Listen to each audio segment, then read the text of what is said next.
we're gonna be ranking the Dragon Ball games. And before someone pipes in and says, are you gonna do all of them, including the Dragon Ball game for the Famicom? And I'm like, no, we're not doing Famicom games. We're not doing the Japanese-only games. That includes most of Heroes' library. We're not doing any of that. No, none of that.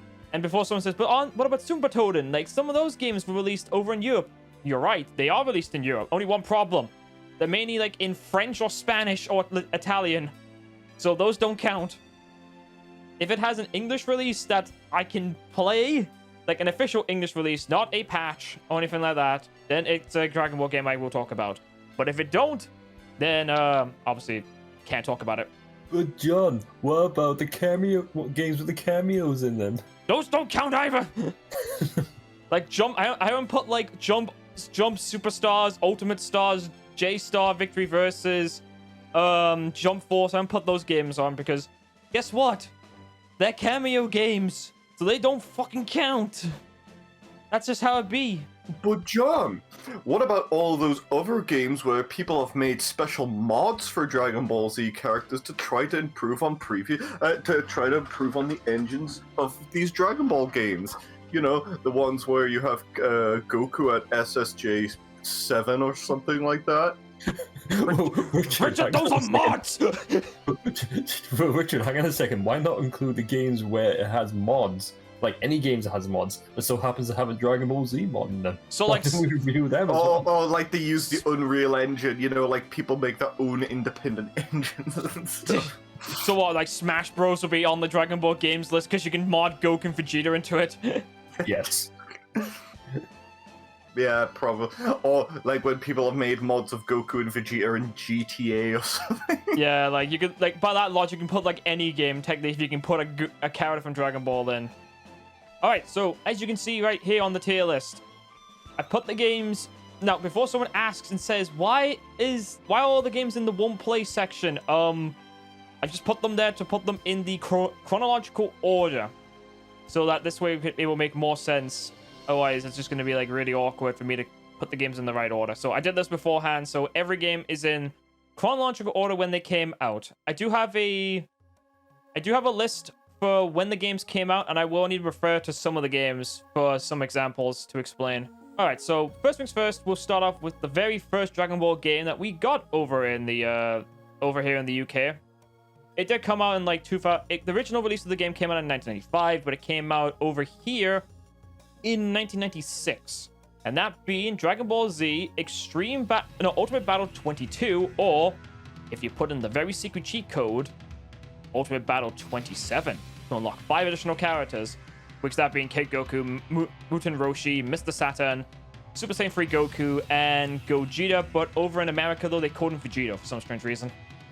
Don't get how they fucked that one up, but hey, what can you do? So, Dragon Ball Z Ultimate Battle 22 is going to be a D. It's going to be just a straight up D.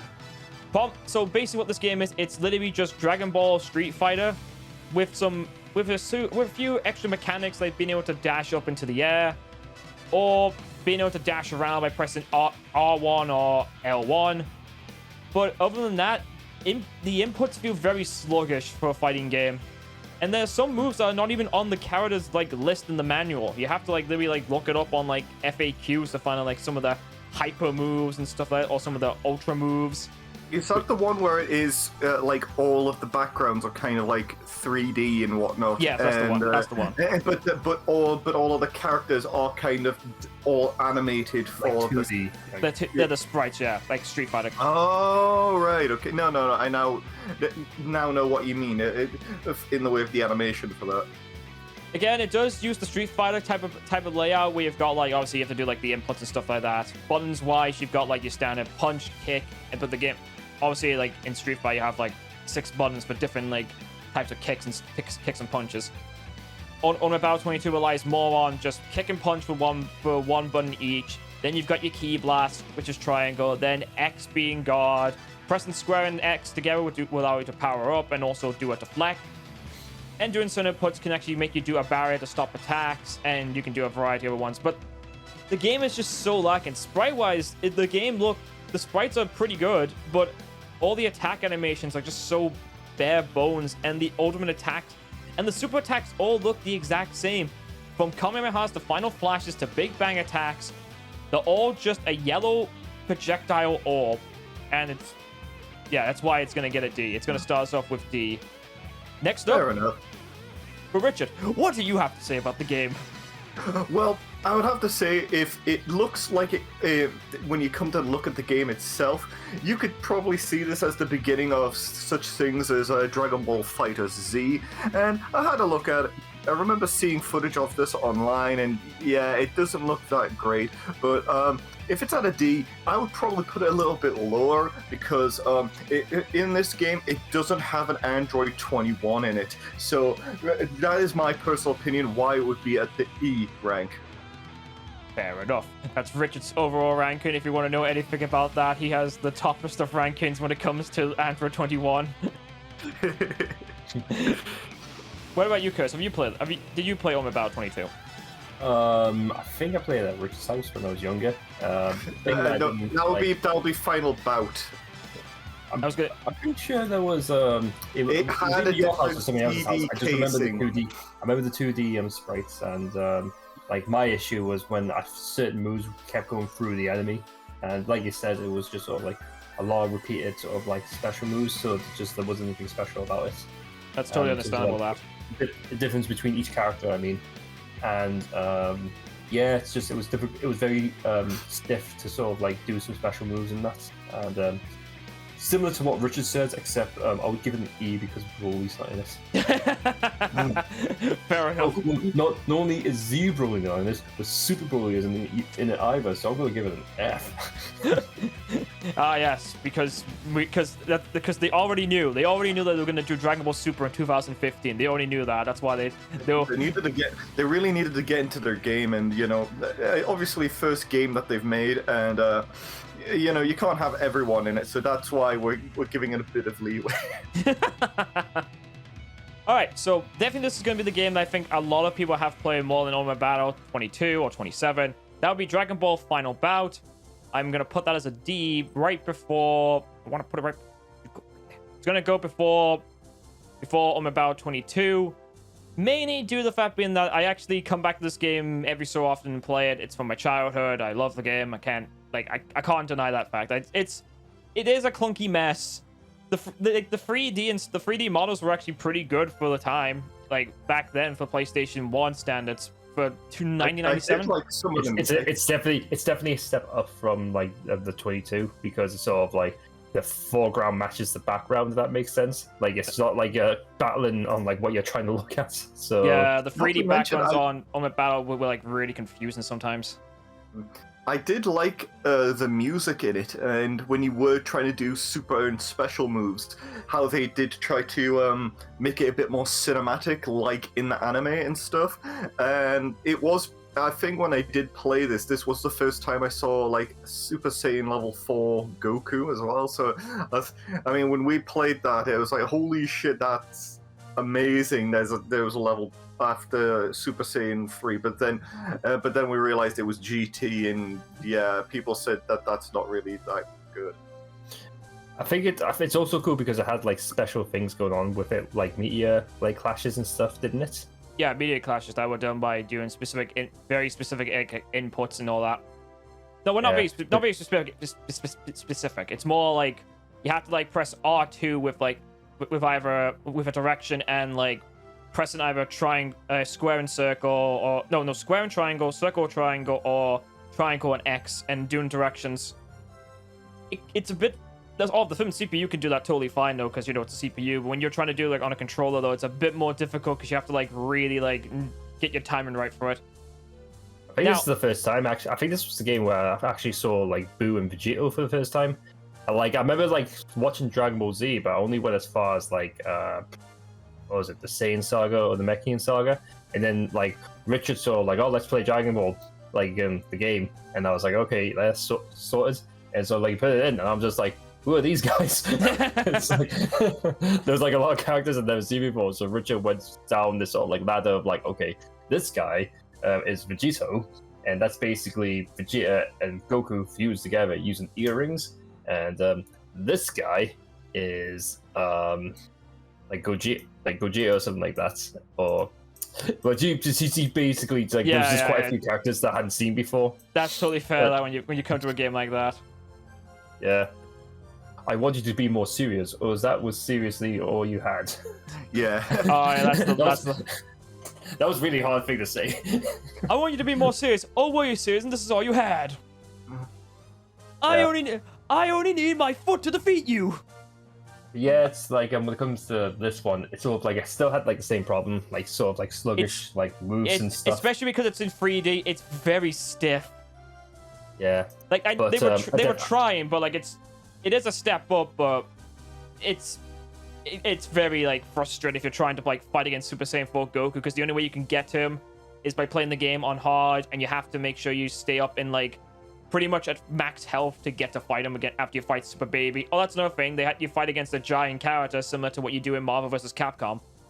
That, or you can also use a cheat code to be able to unlock all the characters except Super Baby, because well, that's a boss character, so it's You could cheat by other means, but yeah, you're right. Because obviously there is cheat codes you can get to unlock him through like Game Shark and stuff like that. But yeah, you're totally right.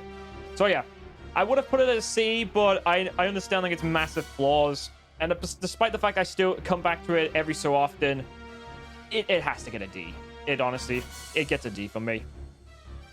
Yeah. And obviously, Richard and Curse's perspective, it'd be an F, and Richard would be an E, because no Android 21 and Broly's. Yeah, there's definitely that, you know. You would have thought they would learn it from the first game, but... but they didn't. They didn't, so, you know. Alright, yeah. Now we're jumping over to the Game Boy Advance with Legacy of Goku. It's going to go right in between... It's going to go right in between these two. Now...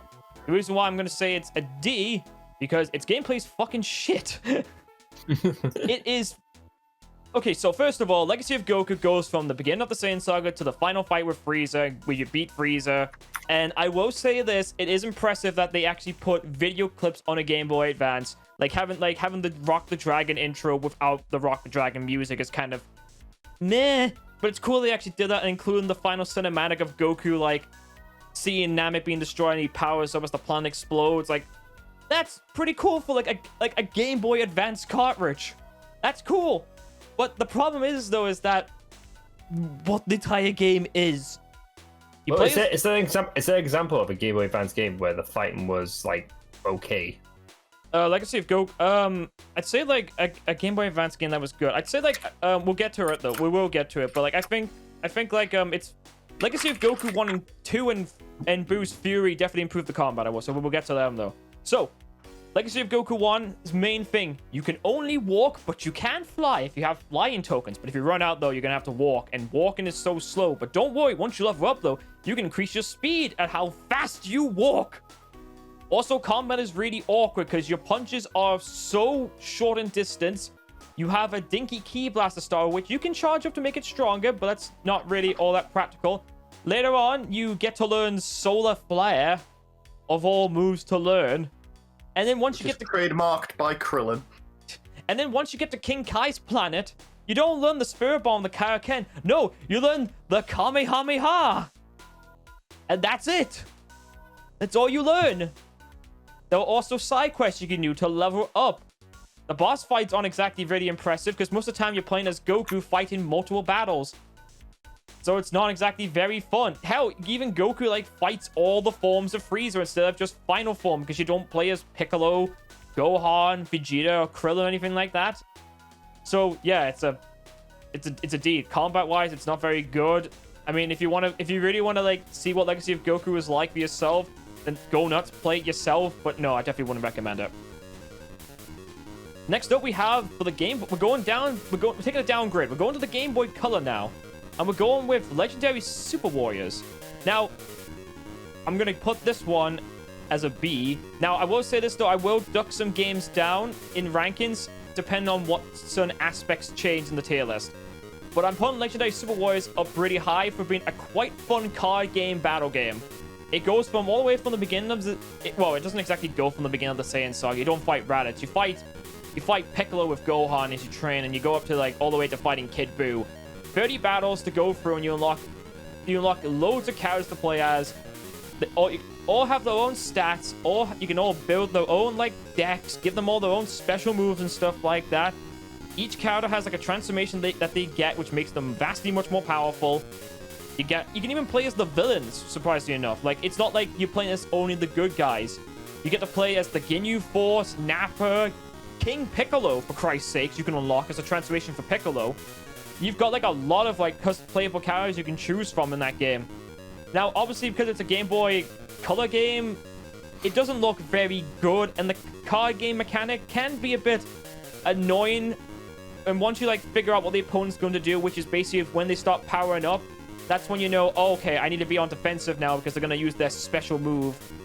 But other than that, for a Game Boy Color game to have so much like battles, characters, and everything, like it's got like it's pretty decent. It's also got like a battle mode. You can battle with your friends, or you can battle like harder versions of the CPU to level up characters. And the story, you can redo battles with characters in the story mode with different characters to unlock different characters. For example, if you want to try and unlock Frieza, you would need to use Super Saiyan Trunks to fight Frieza on planet Namek, and you unlock Frieza. Like, different methods to unlock different characters. And not only that, though, you also, by going through the story mode again, you unlock different routes, like going into the Future Trunks timeline and actually fighting Future 17 and 18 along with Future Cell. A lot of stuff is in the game, and I definitely say, like, it's definitely worth a pickup if you really want to try playing a Dragon Ball card game. But again, this is one of my fond memories. This is why I put up quite high for me. But yeah, it's actually a pretty fun game if you really want like a card game based game. Obviously, again, it's dated a lot, so there is that. Okay, so that sounds really cool. My only question is, if you're saying you can have all of these different characters, is for me and Curtis, is does it have Broly in it or Android 21? No, unfortunately, it does not. Okay, I'll probably have to put that down as an E, but you know. Curtis puts it down the one play section. All these games. There's like a shit ton of games that haven't got Broly, and it's in the one play section. So like this one. His rating is just this one. if it doesn't have it. Pretty much nearly all of them on the one play section. Alright, we're gonna move on to Budokai 1. Fucking A. It started off everything with the Budokai games. Has probably my favorite story mode. I love the Mr. Saiyan's like stupid Legend of Mr. Satan mode. Like, it started everything off. Like, it's a strong start. I love how the character models look, the expressions that they have. Them able to recreate a lot of the moments in the story mode and trying to keep it like concise is really good. Now, I do remember that, and I'd say for this was one of my first games that I got for the PlayStation 2 as well, and the way that they kind of done the whole Dragon Ball Z saga, from it being from the Saiyans to Cell, it was done really good. Yeah. Now, obviously, like, the first bit of the story mode is always about playing as Goku, and then you play as Gohan to finish it off. But, like, once you've done that, though, you get to play up the actual more important events, like playing as Piccolo, training Gohan, and fighting Nappa as he sacrifices himself. Then you get to play as Vegeta on Namek, getting everything he wants to do to get the Dragon Balls and fighting Frieza. And then, like, playing as Vegeta again, defeating 19 and fighting all the way to Cell. And then there's also, like, the stupid little what-ifs, like Vegeta defeating the Z fighters and actually getting pissed off that Nappa died and he became a Super Saiyan. Going then from Frieza, finally again beating everyone and getting his wish, and to Cell absorbing Krillin. Like, this game's got a lot of cool stuff in it. Obviously, the combat is... It's dated. It is the stepping stone. And also, literally, most of the characters' Kamehamehas are yellow, while Cell's is blue, which is strange to me. But visually, like, the game it still looks really good. I still think it holds up. Now, there are two versions of the game. There's the PS2 version, and then there's the GameCube version. The GameCube version goes with a more cell-shaded look, which it does look nice. But I think I still prefer the original. So yeah, A for Budokai, which is really weird though, because if you look at the back of the box no, it's not even on the back. It's even on the front of the box actually. No, the back of the box was really interesting for Budokai. It had like characters like Majin Vegeta on the back of the box. And I thought to myself, where was this character in this game? he wasn't in the game at all, so it was very confusing seeing Marge and Vegeta on the back of the box. But yeah, A rank for Budokai 1. Next up, we have Legacy of Goku 2. Big improvement. I would have to put that in A rank. This one is a massive step up from Legacy of Goku 1. I do remember seeing the Legacy of Goku 1, 2, and 3, if it is for the Game Boy Advance. And yeah, we've even gone through that game a little bit. I don't think we went all the way through it. No, we didn't go all the way through it. No. I'm probably gonna play that at some point again. But yeah. It's definitely more like other like advanced. My only nitpick is just the fact that in terms of like so one of the things I like about like Dragon Ball as a sort of like series is just sort of like action in that. I mean, the story's there as well, but it's just sort of like it's the action that really gets you sort of like your heart pumping in that, and like you want to sort of like relive those moments. Like stuff like Legacy of Goku, it's just sort of like it's more got like an RPG sort of like elements to it. What's an action RPG? I think that was like the point though, because like everything was like, because like for Christ's sake, the Game Boy Advance was like a mini Super Nintendo. Yeah, it's just for me. I think it's like a bit slow for me. That's all. Legacy of Goku 1 slow. Legacy of Goku 2 takes a fucking step up in the right direction. Being able to run around and sprint, combat feels much more better. And more importantly, you get 5 playable characters. I found the game over a little bit. Oh yeah, because you see the characters going up to heaven. Yeah, well, it's just a black box. You died. It's like yeah, that's such a fucked up thing to see as a kid. Yeah, especially if you were playing Gohan. It's like, him going up with a halo. Yeah, you died. Like, gee, what would Chi-Chi think? Oh man. Oh my god! Oh yeah, there was one thing I forgot to mention with Budokai 1. Budokai 1 has like 2 different intros for both the Europe and American versions. The American version got the Rock the Dragon version, just had to specify that bit there, which kind of sucks that we didn't get it. But then again, it was like after they got their English dub, so there was that. But Legacy of Goku 2 has something similar to that. The European version doesn't have an intro, while the American version does have an intro showing off the playable characters with some animated scenes. Obviously, bit crushed quite a bit though to fit on the Game Boy Advance cartridge. Now, like I said, there are 5 playable characters in the game. You've got Gohan, Piccolo, Vegeta, Trunks, and Goku. No, actually, there's 6. 6. Should have technically said 6. Because after you get like all the characters' trophies, you get to unlock Mr. Satan, and he has his own ending once you reach level 50 with him, where he actually gets the guest star on like TV and tell about how he defeated Cell. Like I said, combat-wise in the game has improved drastically. All the characters get like a special melee attack, and they all get like another special move. Each character again like one represents their abilities. Some of them are kind of meh. Some of them are better than others. And unfortunately though, like what really does suck though is that the main character in the game, Legacy of Goku 2, Goku only shows up like when he's collecting the Dragon Balls, and then after like he dies, that's it. You don't play as Goku anymore, which I don't understand why they couldn't have just left him. They could have just said that, they could have just still let him be playable, but he's got like a halo over his head, obviously, which kind of like a bit strange, but yeah, it is what it is. Like I said, combat-wise, it's definitely improved. The sprite quality definitely improved. Like, for fuck's sake, like characters like Cell became like gigantic. Like, they weren't like mini sprites compared to everyone else. Like, they were like giant.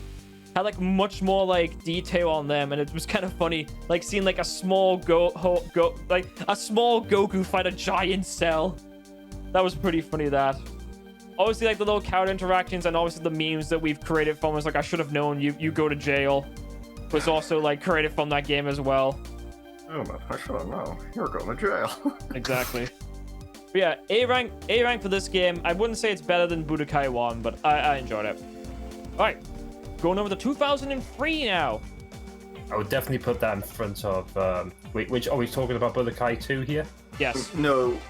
Yeah, Budokai 2. Wait, that's Budokai 2. Yeah. Okay. Sorry. I would put that in front of Budokai 1. To be fair. Nah, for me, I'm going to give it a C. Now I enjoyed it. I enjoyed it more than Budokai 1. To be fair, like obviously Budokai 1 had the story in that, but like when it came to Budokai 2, it was just sort of like. It had like a lot more going on for it. Like It did like, try it to didn't add feel... a few more things. I mean, yes, the board game adventure thing was like, I would put it a bit lower because like maybe B or something like that, because it was just like, it was such a slog to do kind of thing. But everything else about it, where you got to get different characters and well, don't get me wrong, it has a lot of improvements, but like at the same time, they're not really improvements. The gameplay just plays the gameplay still plays the exact same as Budokai 1. I mean, the only real difference is now special. They've now got they've made super moves to have a bit more of an interactivity with them, and the fact being that now your beam attacks can now just be done by pressing forward and circle, which is an improvement. And yes, you do have more characters and different mechanics, but the story mode and like the bobbity thing really fucking kill it and make it just so much of a bore. Especially when you have to replay the story mode, the Dragon World board just to unlock all the characters, and then you have to do the bobbity thing to unlock like all the Majin Buu stuff. It's such a slog. Also, I'm not a huge fan of how like the cell shading looks. Like a lot of it's a very muted game. Like the color schemes for everyone it doesn't feel like it has any life in them. It just I'm just also trying to think with Budokai 2 as well. Is the Budokai 1 that I had played, that had I played the one that had just the Japanese voice actors. Budokai 1 was that. Yeah, Budokai 2, I believe that was the first time I actually heard like some of the English voice actors on on like that game. So I don't know if Budokai 1 later came out with the English voice. I don't know when, but I think that was the first time when I heard like English sound voice acting Goku besides the anime. Yeah, it was the same for me as well. Yeah, because like okay, so here's the thing. Okay, when Budokai 1 came out, it came out before the West, before America, so that's why they didn't have an English dub, and it was like translated like the way it was, with the famous line being "You Aunt Sally." Oh man, that line's so good there. Instead of like swearing, they use "You Aunt Sally" for swears. It's so good. I love shit like that. Oh man, that's such a fucking funny thing ever. But yeah, like, hey, look, I can see the parachutes. They're okay. I'm surprised that wasn't like something that happened. But yeah, Budokai 2, like, it does improve, but at the same time, it's not enough of an improvement, and it doesn't really push it enough. And the board game aspect's just such a fucking slog. It's just such. Well, I will admit that when it comes to the board game stuff, it was sort of like all it did was sort of like extended the sort of like amount of time needed to play. But it's just like, if I had choice between like a Budokai 1 and 2 in terms of like the gameplay, let alone sort of like characters and that, it's definitely something that I enjoyed. Like, I don't know, it's just like the fighting like felt a lot like more responsive than it did in Budokai 1. Like Budokai 1 just felt like a lot more sort of like, especially if you're against like a hard CPU, it's sort of like, you know, you have to sort of like either go cheap or they go cheap. It's the same thing with Budokai 2 though. That's the thing though. Put the CPU on hard and then get cheap. Which strange, alright, because when it came to the actual sort of like melee combat, I was like fine with, but then when it came to sort of like the clashes where you sort of like have to spin the analog stick and stuff, it always like one-up me. It just didn't matter how fast I was. But other than that, it's just sort of like I never sort of like. But like obviously, so there's the CPU like keep like outmatching you when it comes to the analog spinning, and when it comes to the board game mechanic, I do like agree that it does take like it is a bit of a slog to get through, but it's definitely like the fighting, the gameplay itself, let alone sort of like the character options in that, as well as like just the additional things it gives you whilst you're fighting. Like I don't know, like I enjoyed Budokai 2 more than I did Budokai 1 in that aspect. Budokai 1 I enjoyed more when it comes to sort of like the actual story elements, like that I enjoyed more. And I think it's just more of like another taste, whereas like if you prefer the cell shaded, is that the way? Cell shaded. Yeah, cell shaded, yeah. Or the normal sort of like 3D models, it's like, you know, it's like, you know, pick your preference sort of thing. But it's just like me personally, like I enjoy Budokai 2 more, especially because of the Hercule and the fusion of Goku. Like that was definitely something that offered that was really interesting. Oh yeah, Goku, I remember that. Yeah. All right, y'all, lend me your power. Woohoo! Off you go. I think you've made me push it to B now.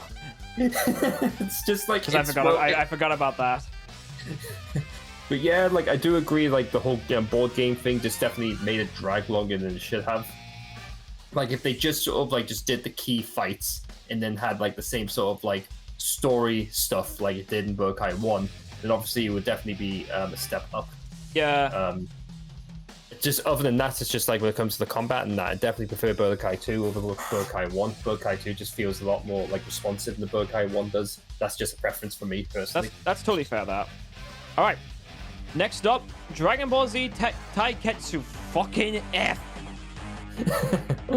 This game fucking sucks. It's awkward. It's just it's trying to be Mortal Kombat, but like it's not at the same time. It just doesn't feel right to play. It's an ugly looking game. I think I remember that's the one where all of the characters are just polygons, really. Yeah. What's it called again? Dragon Ball Taiketsu. Yes, Taiketsu. Let me just see. I mean, Curtis, I'm pretty sure that this game did have Broly in it. It did have Broly in it. It sucks.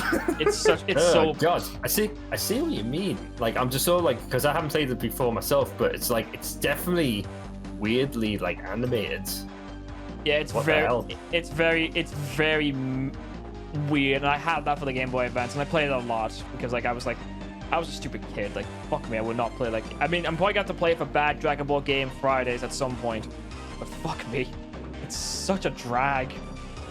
Yeah, it has blue hair Broly in it. Oh, yeah. And He does become. It's just like stupid. Yeah, I was gonna say he does become Legendary Super Saiyan with his special moves. So yeah, F for Taiketsu. That's what I was actually going to say, going back to certain games of Dragon Ball Z with Newgrounds, and I do remember there was one from Cartoon Network where it was... I remember that one. So it's like, for some reason, you had Goku, Vegeta, Trunks going to Namek to stop the I love that game. I love that game. Now that was fun. I'm saying it was good for what it was because if you were a fan of it at the time, that was really cool. But what I'm trying to say is it was just a bit, you know, like you'd have to think like, why is Trunks here at this point in time? But obviously, if you didn't know the series, you probably didn't know that at the time. I think but, honestly, yeah. I think the reason like they picked Trunks because I think at the time that's when Trunks was like airing on TV. I think. So I think that's the reason why, and he became a Super Saiyan. So I think that was the reason. I think they picked him for that. Yeah. I thought it was funny how it's like you can move the character first, and then as a second move, you can sort of like move into a spot where you think the opponent's going to be. So if you sort of like do a melee attack on just empty air, you would do it. You go, just move out and move back to your normal position. Oh no! You forget the Dragon Ball Z tournament game. The one you fight, the one that goes all the way to fight Frieza. The one like Richard's Thomas attack on Namek, where you fight against the Ginyu Force, then fight Frieza by training up Goku, Vegeta, and Trunks to get stronger, and then let them go Super Saiyan to fight against Frieza. Yeah, it's like it was sort of like a 4x4. No, not 4x4. A 2x2 sort of like game where sort of like the characters. That's Dragon Ball Z tournament. That. Right, okay.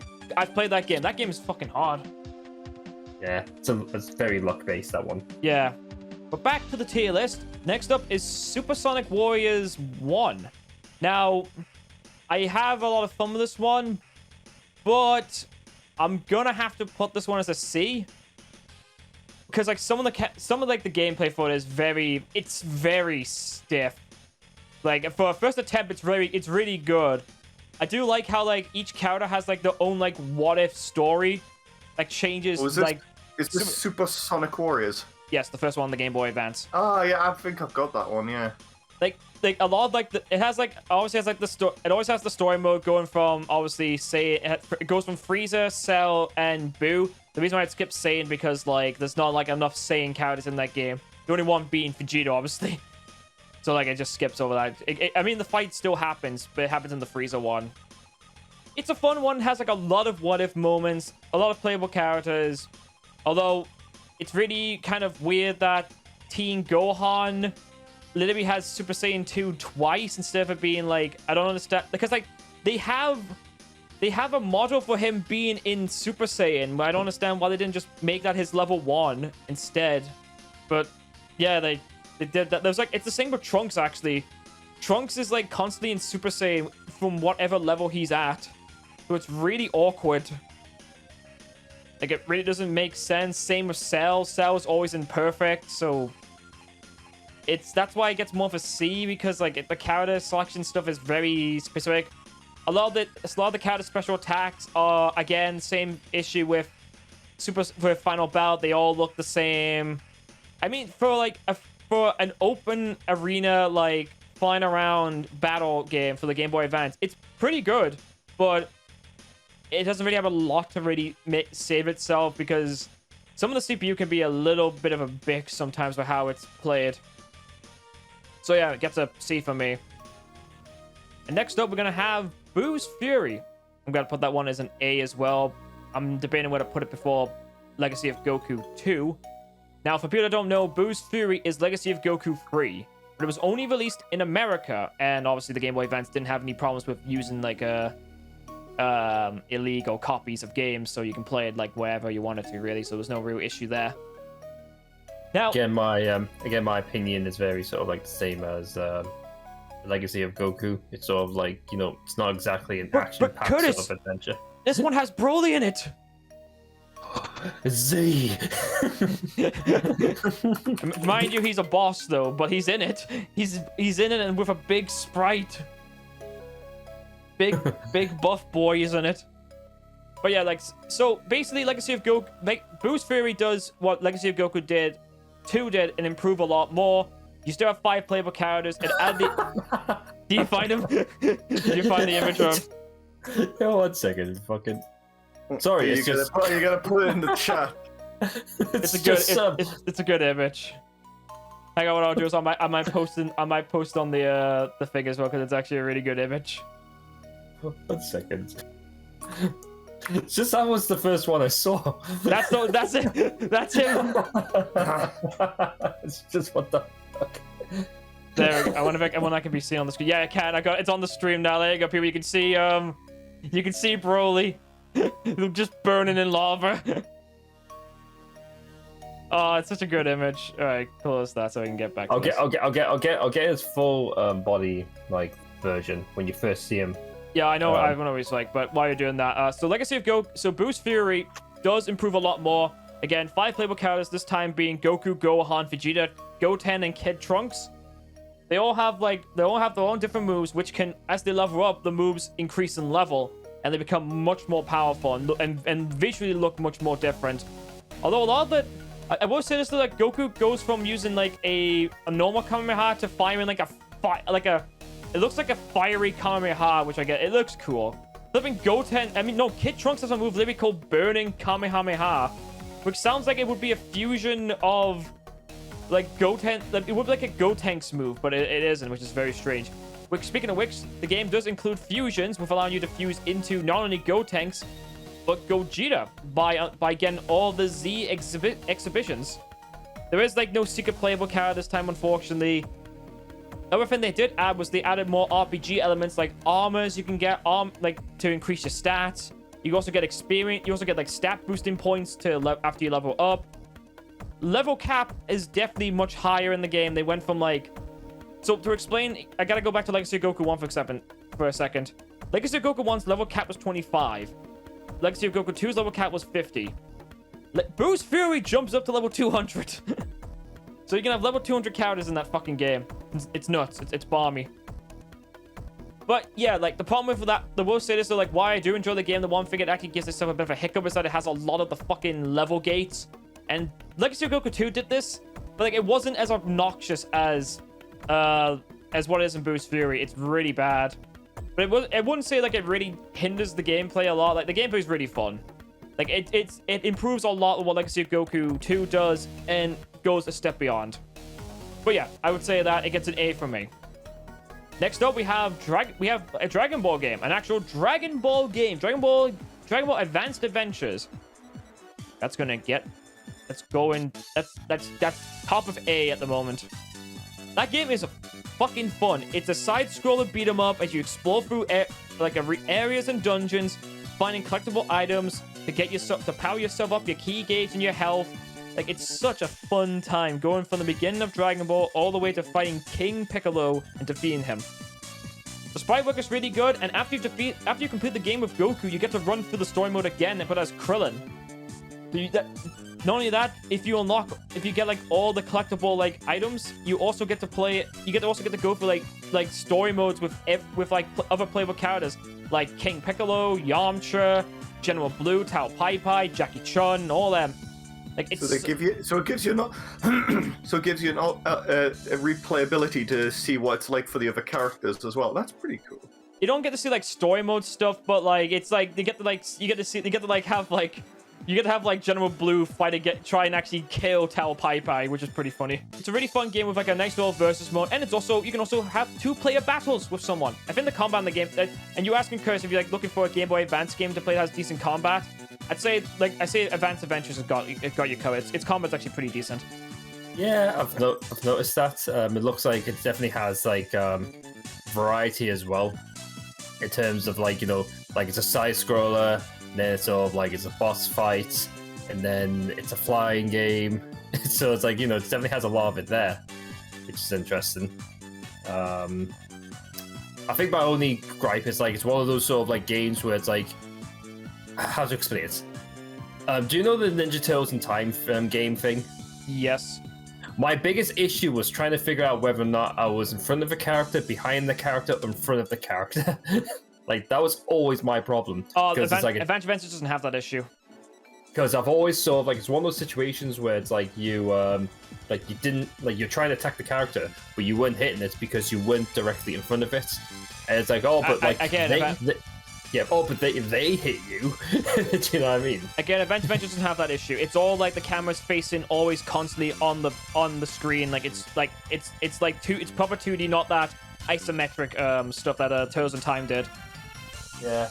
So anyways, it definitely does look like looks like it has like a lot of sort of like action to it. Let alone it's legible as well. If you know what I mean. Like you can actually see what you're looking at.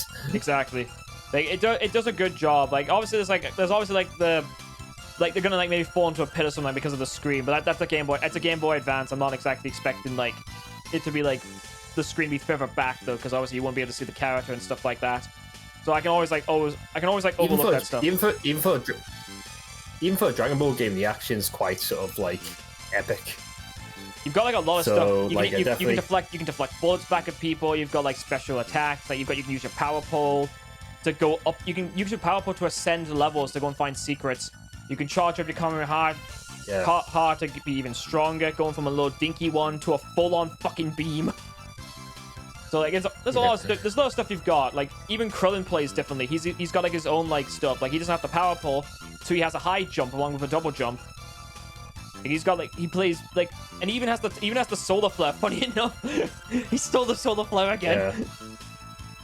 He's just God damn you, Krillin! Stop stealing my moves. Oh yeah, Chaozu's also playable in Advanced Adventures too, so there's that as well. But unfortunately, no Enter 21 or Broly, unfortunately, because it's Dragon Ball.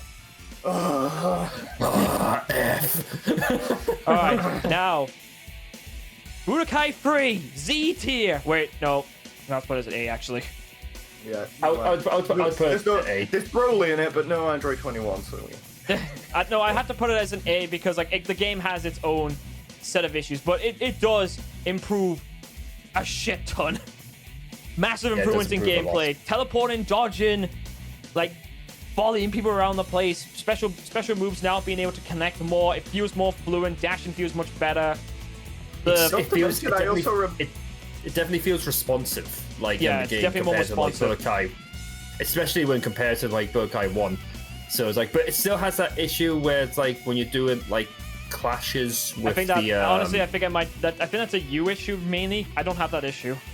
Not to mention, I do remember from the Budokai games, like, it looks like there were lots of details in there that they did add in, and one thing that was cool is, you know, the powering up animation, you know, when you're charging ki? Yeah. I remember it was like in 1 and in 2, when people were trying to power up they always had like this squatting shit animation where they looked like they were going to take a crap way. You actually see a bit more, like, for those specific characters.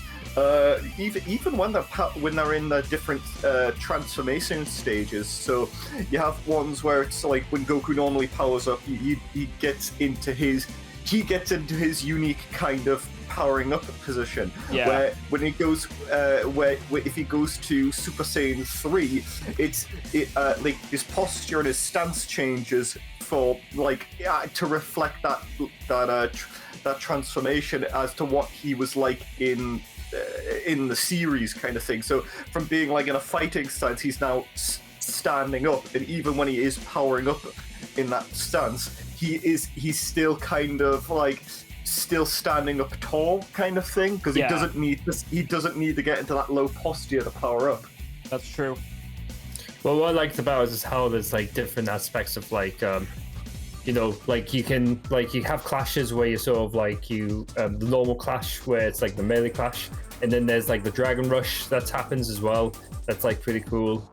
And I do like the beam struggle was a cool idea, but it's like the problem with it is like it was barely utilized. Like there was barely a situation where you would use it. So just, you know, like that tends to like not happen 9 times out of 10. Like also like my biggest gripe was the was how hyper mode. Yes, it's how you do your ultimate and how you get into the Dragon Rush in the first place. So you have to sort of like obviously go into the hyper mode, and depending on like how much ki you have depends on how long it lasts. In the moment it runs out, you go into like a vulnerable mode. So Richard, being the player that he is, like was every time I tried to like, because 9 times out of 10 me and Richard sort of like played, we never used it because it's like, you know, like because there's an exploit which is like the moment one of us uses it, Richard would always fly backwards and then sides. No, because I realized. No, because it's like, because it's like, no, I'm not letting you hit me with that because it's a super move. That I do get what you mean with it, because like if you hit me with that, okay, most cases it's either you don't have the defender's win, like the defender animation, or you will. It will end the game shortly, so it's like, nope, I'm not letting you use it. Yeah. So, like, hyper mode is like definitely. Sorry, go ahead. Yeah, so it's just sort of like 9 times out of 10, no one would ever use it because it's a definite sort of like 90%, like 10% of the time you manage to like actually land some sort of hit, but 90% of the time you just sort of like you just couldn't like so. The moment you try to use it, you run out, you're vulnerable, and what does the other person do? Run away! No. After you run out and like you're in a vulnerable state, what does the other person do? They will use their Dragon Rush and then use the ultimate. So it's like, you know, it's just a complete like it's definitely like the biggest problem I have in the game. I think the second problem I also have is that you can't actually do any reliable combos in it either, especially if you want to do it during an ultimate. So that's very true. Yeah. So like I had tried it even like when it comes to the HD version, like when you had the HD version, and I was like thinking to myself, okay, there must be a way to have the Dragon Rush ready, do a combo, and then fall into the dragon mode, but it just didn't happen. And I'm thinking to myself, if you look at like really competitive people that play it, they don't use it. Yeah, it is definitely a big problem I have with Budokai 3, which is that the biggest like attraction to the game is to use your ultimate move for that character, and you can't. It's because it's punishing if you don't like do it. Yeah, they fixed that with Infinite World though. But apart from like that though, it does improve a lot. Like adding like more playable characters and stuff like that. Obviously more transformation stuff. Like it is the second game in the series now to introduce not only Super Saiyan 4 Goku, but it's the first time Super Saiyan 4 Gogeta and Vegeta are playable in the game, along with Omega Shenron. Got some, and also more fan favorites, Cooler, Broly, obviously, Bardock. They became like playable in this game. Everyone has their own like everyone has like their own moves and stuff like that. Although some are kind of weird why they added them, like the Cell Jr. and the Cybermen. Bit weird. because in the fact that they don't really have any moves really that are interesting. But yeah, like the story mode as well is also like definitely a fun one that has like a lot of replay value, just going around the world. Now, granted, like the cutscenes are just like they're just like conversation boxes, but they don't last too long, and you just get straight into the next fight, exploring the world and doing more fights, leveling up your character, like doing some of the special bonuses to like get further in the story mode. Like for example, defeating Kid Buu with a super spirit bomb to go and fight Oob, or hell, even like doing like other things, like not even taking part in like the main story and fighting Broly to go and get yourself like Fusion Gogeta, and even find Omega Shenron to get Super Saiyan 4 Gogeta. Like that stuff like that was actually really fun and added like a lot of replay value, going seeing different aspects of the story mode change, and you give you like a lot of replay value. But apart from like hyper mode being like probably the shittest like inclusion they did add, though, like a lot of improvements they did do, making you have the ability to use healing items in battle to change the tide of battle. And but like the capsule system is still like as jank as it is, though. Like obviously, like obviously you want to get the breakthrough one, and even then it's like Goku tends to have the bigger advantage because he tends to have all the bells and whistles. No, it's not that. No, but here's the thing, though. That's Goku's biggest downfall, though. Like his biggest downfall is that like his breakthrough. You need to equip his breakthrough if you want like everything, because you got Kaioken, Super Saiyan, Super Saiyan 2, Super Saiyan 3, Super Saiyan 4. That's 5 transformations if you want to work on that. And then you have like maybe 1-for-1 Super. And if you want to go with like Dragon Rushing people or use your ultimate move, you need to use a slot for that. Or you're just gonna which is what most people will do. They'll go with Super Dragon Fist. Or is it Dragon Fist? I keep forgetting which it is because I think they keep changing it through different games. Whatever the case, though, that's the problem. Like Frieza has an exact same problem as well. Like Frieza has his second form, his third form, final form, and then full power form. 4 transformations, and then like sure, like he may have less than Goku, but still it like takes up, because like if you want to like really go into like the nitty gritty, like you need like much more stuff, which Infinite World does improve that drastically, which we'll get to that though. Budokai 3, yeah, definitely it's at the top of it. Again, it has some shortcomings here and there, but it's not enough to like push it down. Next up, we have DragonBallZ Sagas. We'll put that as a C. Now, I know a lot of people say that, oh, it's everyone plays the same. Oh, it's so clunky. Thinking it's honestly, I played it on stream. Not the worst experience I had. Like, I think people are just getting pissy because like they were expecting more of an open world Dragon Ball game, which honestly for a PS2 game, and like with like you can only go so far with a Dragon Ball game, especially like for Atari and stuff like that. They haven't done anything like that before. Like, I'm not saying it's like, I'm not giving them like the benefit of the doubt. It's not a fun game. It's why it's at the low end of C, but like it's better than flipping Final Bout. It's better than Ultimate Battle 22. It's better than Legacy of Goku 1. It's better than fucking Taiketsu. And I mean, yes, again, like there's a lot of playable characters in the game that are literally the same, and you got like characters like Broly and Bardock and Future Gohan and stuff like that. But yeah, it is what it is. It's not super impressive. So moving on. All right, next up, Dragon Ball GT Transformations. It's going to be a C as well. It's just a side-scrolling beat 'em up. Nothing really much to it with the GT cast. You go all the way from the beginning, all the way to fighting Baby, which you fight a giant monkey baby at the end. You've got like a good chunk of playable characters that you need to unlock, which can be a little bit like tiresome because like how long it takes to get points to unlock characters. Like Super Saiyan 4 Goku and Baby require like 6,000 points, and it takes such a long time to even farm that. But other than that, Again, it's the same problem I was talking about when it came to like the Ninja Turtles game. That one, I think that's the one you're referring to mostly. Yeah, it has that weird sort of like I don't know, like if it was 3D, I might be able to actually orientate myself at the correct position, but it's like, you know, when it comes to games like this, it's just very sort of like hit and miss for me. Sometimes I hit my target and sometimes I don't. It's just like that's because of like that's understandable. It's because of the orientation of the characters. It just gets to me nerves when I'm trying to hit a character and I'm not hitting it, but they're hitting me because for some reason their attacks are like wider or taller. I don't understand. It's like, so it's always been hit and miss when it comes to these types of games. Nah, it's totally fair, that. All right, next up, moving on to a 3D arena fighting game now. We're moving over to Budokai Tenkaichi Ii. I would definitely put under Budokai 2, at least. Nah, I wouldn't. Like, because I've been playing it recently, and I don't think so. No. I mean, no. I don't mean in comparison to the other games. I'm just saying, like, if, like, for me, like when Tenkaichi came out, I was definitely sort of like let down because it's sort of like it was definitely a slower game for me. Because like it wasn't even that what's the word I'm looking for? Even though they have loads of characters included in the game, they all felt like they just did the exact same moves. Like there was no variation to them whatsoever. It might as well have been called DragonBallZ with one character. It's like, do you know what I mean? It's just DragonBallZ. We ran out of ideas. Yeah.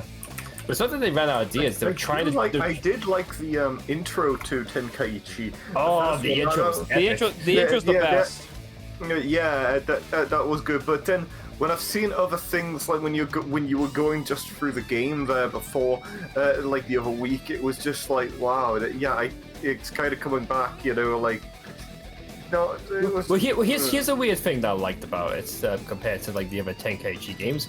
They're when they have like the character select screen and the I don't know, even down to sort of like the map select screen, I just found like the menu system a lot less clunky and like messy in comparison to the other ones. Like, do you know how like when it comes to the other ones, they have so much options that they're thrown in your face? Yeah. Where it's just like, listen, look, I just want story, multiplayer, shop, or something like that. Do you know what I mean? But no, apparently they have to have like a fucking like, you know, they just have to complicate shit by going, oh, here are all the main characters. Okay, going down. Here are all the villain characters from the Frieza saga. Okay, go down. Here are all the characters from the Cell saga. It's just like, you know, it's basically just like just a rotation wheel, just constantly going through it. But yeah, Tenkaichi 1, clunky, slow, very dated, but it's definitely better than D and F. I would just say that. Yeah, there's another thing about it that I didn't really like about it. It's that they're when it comes to the characters themselves, they were very, what's the word I'm looking for? Like dead. Do you know what I mean? They were very like. I mean, Budokai Tenkaichi 2 and 3 also have that problem where the characters they're not very expressive. It's only when like they get like punched or something like that. Yeah, they were just sort of like, they were very sort of like just one like note sort of like faces, even when they're doing the other moves and stuff. I don't know why, they just felt so stiff. Like when it comes to like the animation and that, they were just so like it just didn't feel alive at all. Even Tenkaichi 3 has that problem. Like it still has like a problem. It still just looks very uncomfortable. Yeah. But yeah, it's a C. It's a C from me. Now we're moving on to Super Sonic Warriors 2, and I'm gonna have to put that in A. No, actually, I'm probably gonna have to put it in B, top. I'm gonna put it in top B. I would put it for the Budokai 2, actually. Yeah. Do you think? Yeah, I remember that game. We used to play that a lot at college. It's a massive improvement. Combat-wise, it's definitely much better. The fact that it's on the DS also helps it with like switching out and stuff like that. And it has like you can make a team with anyone in it and have like so much support and try to give yourself an upper hand in battle. The story mode is also like really one of its best ones for like having like going for like main points, even creating like its own several like what ifs for different characters like Piccolo, Broly, Frieza, Cell, Majin Buu. Like everyone has like their own like what if stuff going on, and also like characters have also been like split up a bit more. So like for example like Kid Gohan now is a separate character from Super Saiyan 2 now, so it isn't as jarring like it was in Super Sonic Warriors. Same with Gotenks. Like Adult Gohan has his own thing. Trunks is now separate again from his Super Saiyan form, which is definitely a plus, I will say that. Like all the characters are there. You've got like the ones who are obviously going to be stronger than others, which you really have to like plan out a lot of stuff. And then you had like the fucking Mania mode. Fuck me in the Mania mode. I hate Mania Cell, Broly, and Goku. Like, I love Broly's like, what was it, self grab? Like when he's below the enemy and he's sort of like he does his grab move. Like that's like one of my favorites attacks he does. You mean you mean his spiral down? Yeah. It was just the game was definitely like epic. It's like it's interesting where it's like depending on like which angle you are. When you're attacking the opponent, depends on which special move you're actually using. Yeah, so it definitely gives you some sort of tactics of like trying to like. Super Sonic Warriors did have that originally. They did. It did do that originally. Which strange because Supersonic Warriors didn't feel as fast as this one did. It's like no, this but one it was a stepping stone for it though. That's the thing, because again, it was on the Game Boy Advance, but they definitely took advantage of the DS's hardware. Another cool thing is like it's not just sort of like the tag team sort of like system where it's like you don't just have sort of like playable characters, but you could also sacrifice your slots to have support characters. So like throwing Senzu beans or whatever. Yeah, I mentioned that before as well. Yeah, and what's also interesting is like it's not just that, but it's like when you do like your special moves or whatever, depending on which characters you have, depends on whether or not you actually get an alternative special move. So it's like if you have Goku, Gohan, and Gotenks on your team, okay, you can actually do a combination. You mean the team attacks? Yeah, so like that was an interesting like addition to it. So it definitely provided variation, and it also had like a DP sort of like system where like it tells you whether or not your character. Dragon points, same thing that what Budokai Tenkaichi Ii would use for one of its modes. Yeah, it will tell you whether or not you actually, if it is a fair fight. Do you know what I mean? Well, it's not really a fair fight. It's just like how many you can actually have on a team at that moment, and like once you beat the Mania mode, you can have as many as you want. Yeah. But that was the thing, So and again with the Mania mode, you unlock Margin Vegeta instead of having to like go with a fucking roundabout way of having Babidi on your team. You just do that, which honestly it kind of sucks because I would have preferred like having like being able to play as like Mania Goku, just for shits and giggles. But that's never gonna happen. Like I want to play as overpowered Goku, but no, you can't do that. You can't have fun. No, you can't have that now, can you? But yeah, Super Saiyan Warriors 2, it's a boy. We move on to an arcade game. We move on to Super Dragon Ball Z, and that's gonna be a low B. It's gonna be a low B for me because here's the thing. It's a 3D fighting game that uses Street Fighter inputs. Yeah, that was very awkward. Like play. I got used to it though, and I played the shit out of it a lot. Like I enjoyed it. It still looks really good to this day. Like the quality and stuff is very good. It looks very close to the manga with all its colors and stuff like that. Well, I was about to say it's strange because like it's a 3D game and there's like been plenty of other 3D games, but this one definitely tried to capture the manga aesthetic of it. Do you know what I mean? It does a fantastic job. Yeah, I love it. It's definitely fun.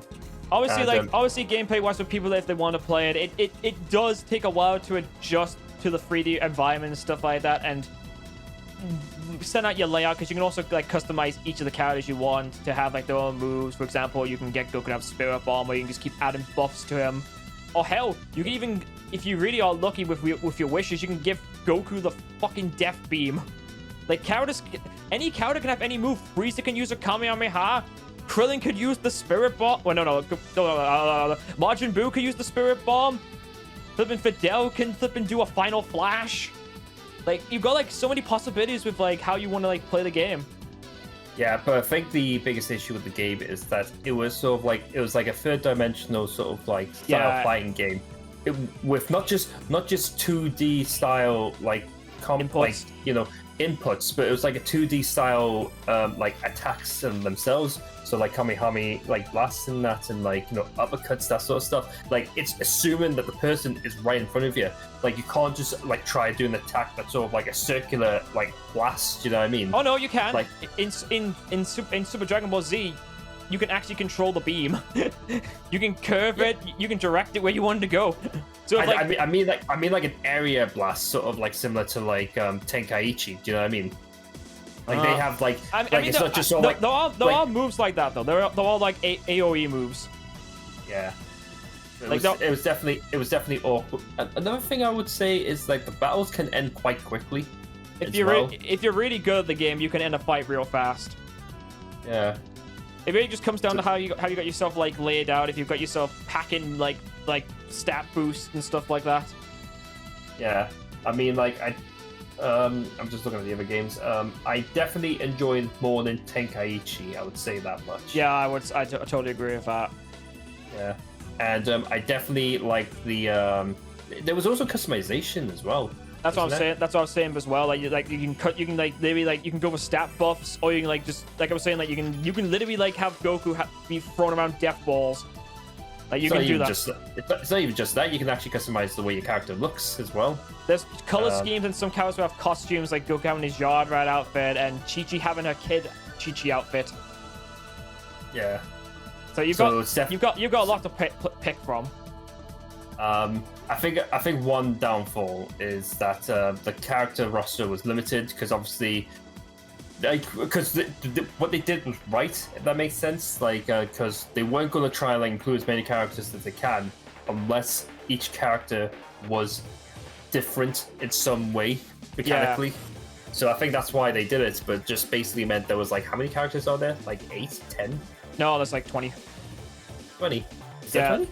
Yeah, there's Goku, Vegeta, Trunks, Gohan, Adult Gohan, Videl, Krillin, Piccolo, King Piccolo, Cell, 17, 18, 16 Cell, Majin Buu. It might be 15 or 6. Might be 15, 16. I think it's 1, 2, 3, 4, 5, 6, 7, 8, 9, 10, 11, 12, 13, 14, 15, about 18. So that's yeah. There's a lot more than that. It's a standard fighting game arrangement when it comes out. Yeah, it's just obviously fighting games nowadays. You get like 30. No, like, you don't. No, you don't. You only get like that kind of like roster through DLC. Like fighters have like a very kind of small roster. Like, I mean, what was the one game I was thinking of? Oh, Guilty Gear Strive has like 18 or 20 characters in it. Right. At the moment, I think they might be up to 21 now with Gold Lewis Dickinson with his UFO coffin thing. Oh man, that thing's funny. But we're not talking about Guilty Gear though. All right, so next up we have 21. No. Well, the Fighter Z came out with 24 characters, so it is definitely around the 20 roster. Yeah. So next up we have Shin Budokai for the PSP. Now, this one I'm gonna have to put that one as more of a higher up on C. The only reason I say that though is like, wow, it is Budokai 3 on the PSP, and it does add some new things like being able to dash around your opponent and do heavy attacks. Special moves are much easier to pull off. Like just pressing up and circle and you'll be able to just do them almost immediately. I mean, they don't have like the visual flair that some of them do, but it does do a good job. But the story mode is just it's literally just portraits of talking and then going into a fight, and it's just kind of just meh.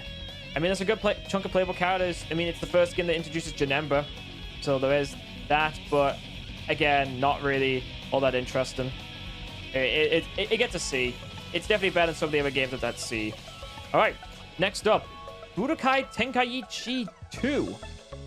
I'm gonna put that one up in A because I do actually think that this one is actually really good for its story mode. I would say okay, so like I said, okay, when it comes to like the interface design, I didn't like it. It definitely looked ugly for me personally. I don't know why.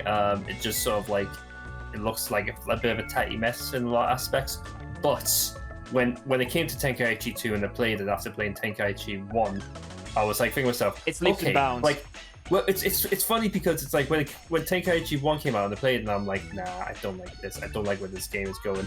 So I had low expectations for Tenkaichi 2, and then when I was being introduced to some of the game mechanics, I was like, okay, there's a bit of variation going on here, and it can be quite epic as well and suspenseful when you're trying to fight like the characters and stuff.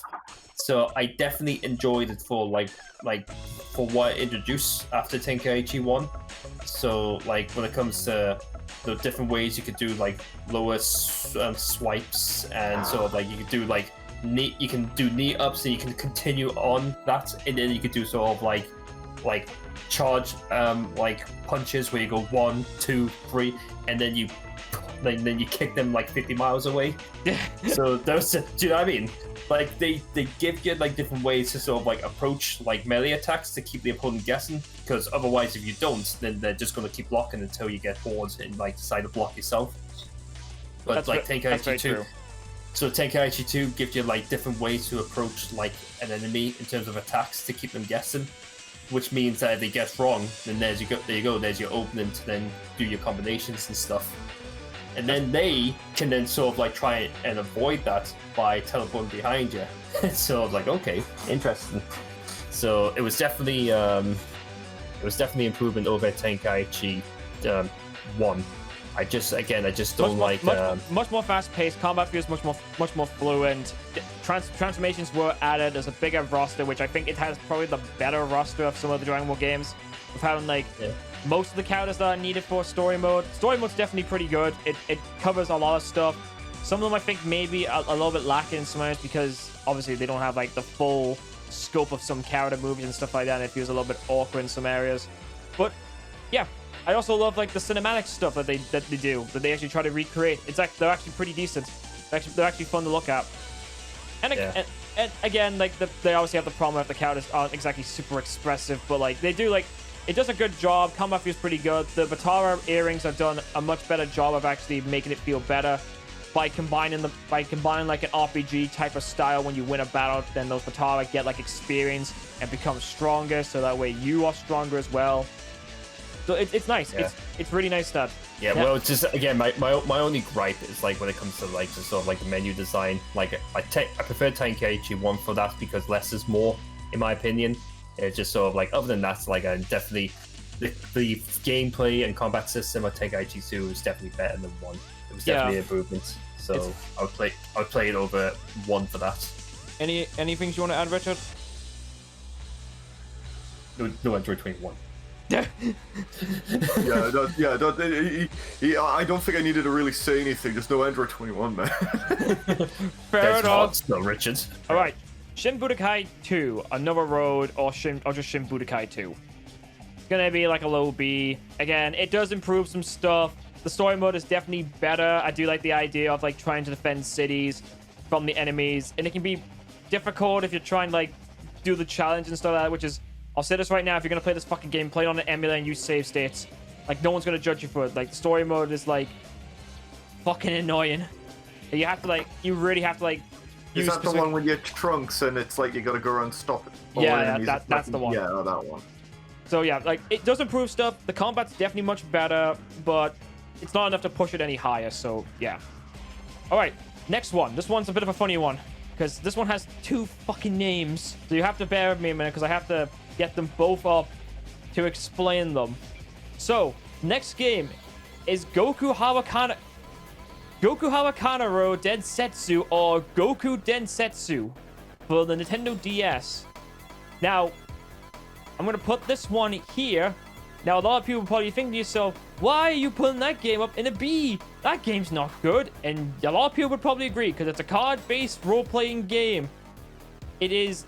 I'm not even joking here. It is a game that's meant to be based off some of the Dragon Ball games that were on the Super Famicom, particularly DragonBallZ, Koshu Saiyajin, also known as DragonBallZ Assault the Saiyans, then DragonBallZ 2, Gekishen Frieza, also known as a Fierce God Frieza, and the last one being DragonBallZ 3, Rezen Jinzo Ningen, also known as DragonBallZ A Violent Battle of an Artificial Humans.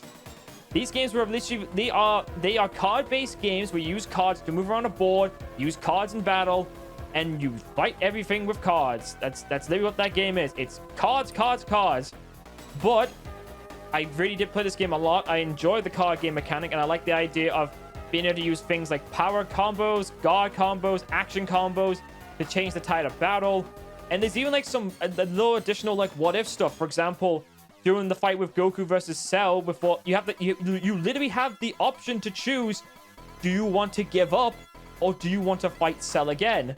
And if you pick to fight Cell, you fight Cell at his best. He is at level 80. He is stronger. He is at the best he can ever be. And you get the chance to actually defeat Cell as Goku. Like, they got like some interesting stuff. Obviously, the board game mechanic would probably like put a lot of people off, because you have to go on the board using your combo, using your cards. You have to like plan out how you're gonna fight the opponents. You've got like a lot of different card types. You've got reversals, assists, items, power-ups, assault attacks. You've got a lot of stuff to work with. It can be a little bit like off-point for people who aren't into card game-based games. I'm just gonna say it right now. It's not everyone's cup of tea. I enjoy it. It's definitely not better than Legendary Super Warriors. Legendary Super Warriors does the card game thing much better than Goku Densetsu. But if you're looking for like a card game type of game and you want to try something out, then sure, go nuts. It's on the DS. and then you can emulate that thing to high fucking hell. Like, no one's gonna stop you.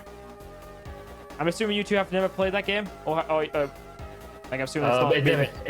It never piqued my curiosity. Just that's sort of like, that's totally fair. That. I don't think I've played that before. No. Yeah, totally understandable. It's just sort of like a card game based sort of like game with Dragon Ball Z theme to it, which like didn't like appeal to me, so I just sort of like never like played it. That's totally fair. That's totally fair. Now I would have talked about one other Dragon Ball game on the Game Boy Advance though, called the Dragon Ball Z trading card game, but it's only in America. And to be fair, Boo's Fury is also in America, but I think more people play Boo's Fury and Dragon Ball GT Transformations more than the Dragon Ball Z trading card game. Because here's the thing, that thing existed over in the UK. I collected the cards, but I had no fucking idea how to play the game because it was very confusing with its power level thing on the side you have to get up. The GT card game had fucking Chris Sabat try to explain the fucking card game. Jesus Christ, even like, I looked at that video like not too long ago. Was he even like, oh, okay, I actually don't know how to play this game. Oh no, he didn't know how to fucking play the game. He had to get directed how to play the game, obviously. But no, like, so he's reading off a script. Oh, of course he's reading off a script. Like, I'm pretty sure if you go to like a sign-in, if he's ever in the UK, say, hey, do you remember when you did that Dragon Ball GT like trading card like tutorial video? Did you actually know how to play the game? He'd be like, what? What the fuck's that?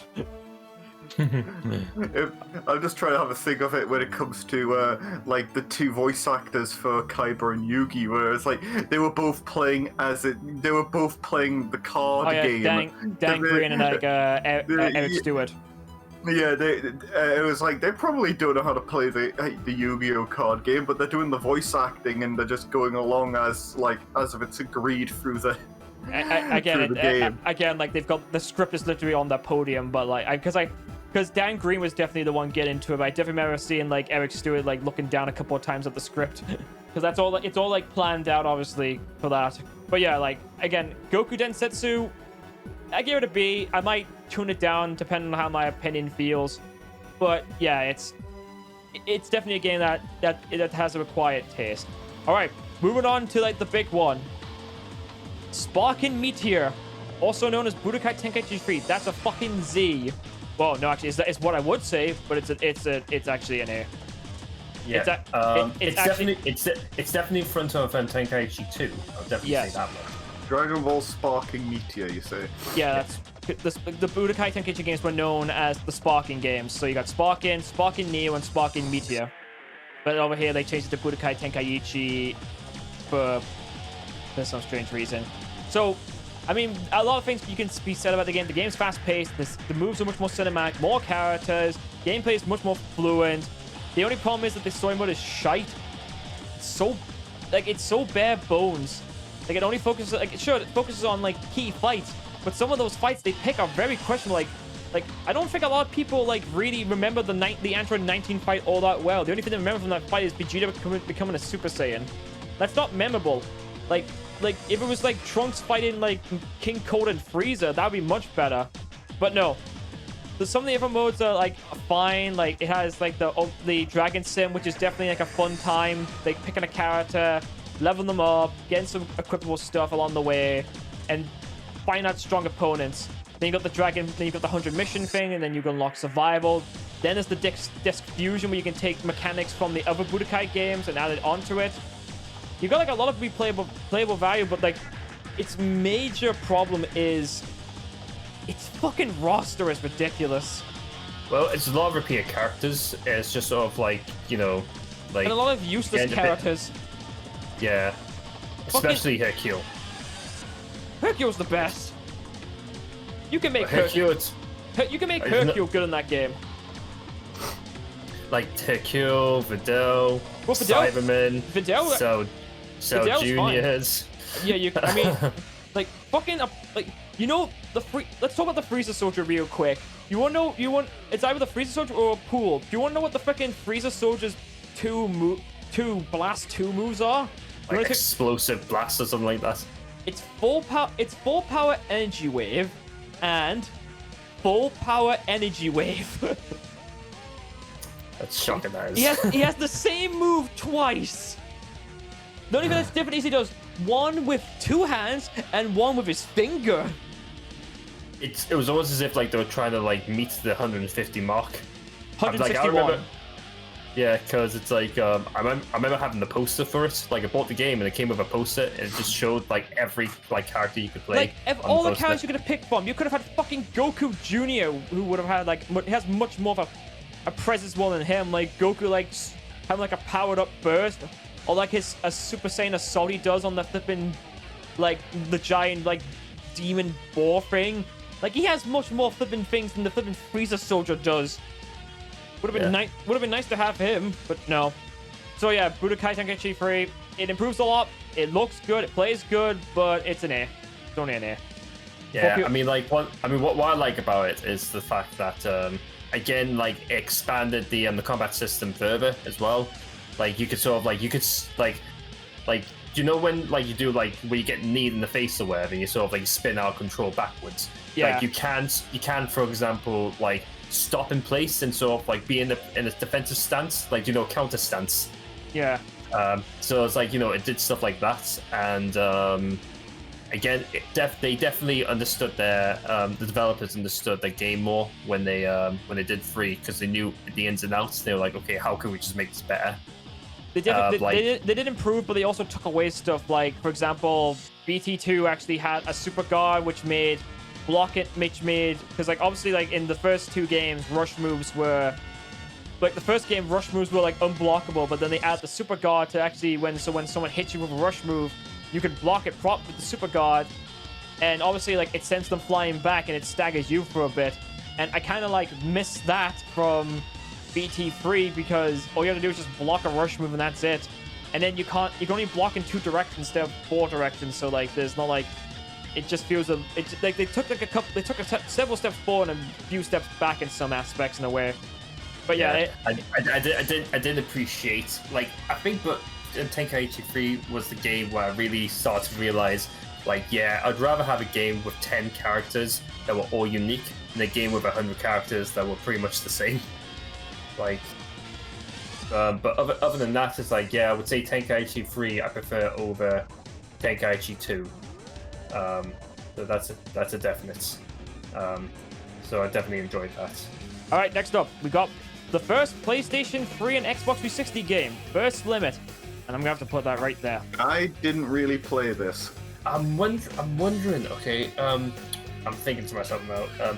Yeah, I think I've enjoyed Burst Limit. I think I've enjoyed Tenkaichi 2 more than I did Burst Limits. But mostly because it's like, it's. I'm just thinking about it now. Oh god! Now you've actually said. Now I've just realized the main problem it has. It's going B. It's going B because of the one major thing is like the fucking story mode. Like the drama pieces. That's its main fucking thing. It's annoying. Yeah. The drama pieces kill it. Like it looks really good. It's a fun game. It feels really good and stuff like that. But fuck me, the drama pieces really just no. Yeah. Yeah, the like I definitely enjoyed the gameplay. It didn't feel cheap or whatever.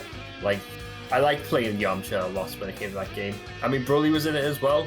I think my only gripe is the sort of like, again, like I hate the sort of like button mashing and the analog sticks. They had analog sticks in it. I can't remember. Yeah, it did for the beam struggles. Just because every time when stuff like that happens and I'm trying to win, it's just like I feel like I'm going to break my control at any point. Yeah, that's the problem, really. I never liked it when games did that. So and like that game had that sort of stuff in it. Other than that, it definitely felt like it had like some interesting ways to like counter your opponent's attacks and that. Yeah, they definitely did. They definitely did add more stuff like the sparking that they did add, so you can actually do like a bit of a button mash to send the opponent flying into the air. You can teleport anytime, which would also result in the gauge starting to go down much faster. So that means you have to like plan out your attacks. Like it's definitely it definitely looked great in comparison to like Tenkaichi game. Like it was the first HD game, wasn't it? First Dragon Ball HD game, yes. Yeah, it just definitely looked like just polished as hell.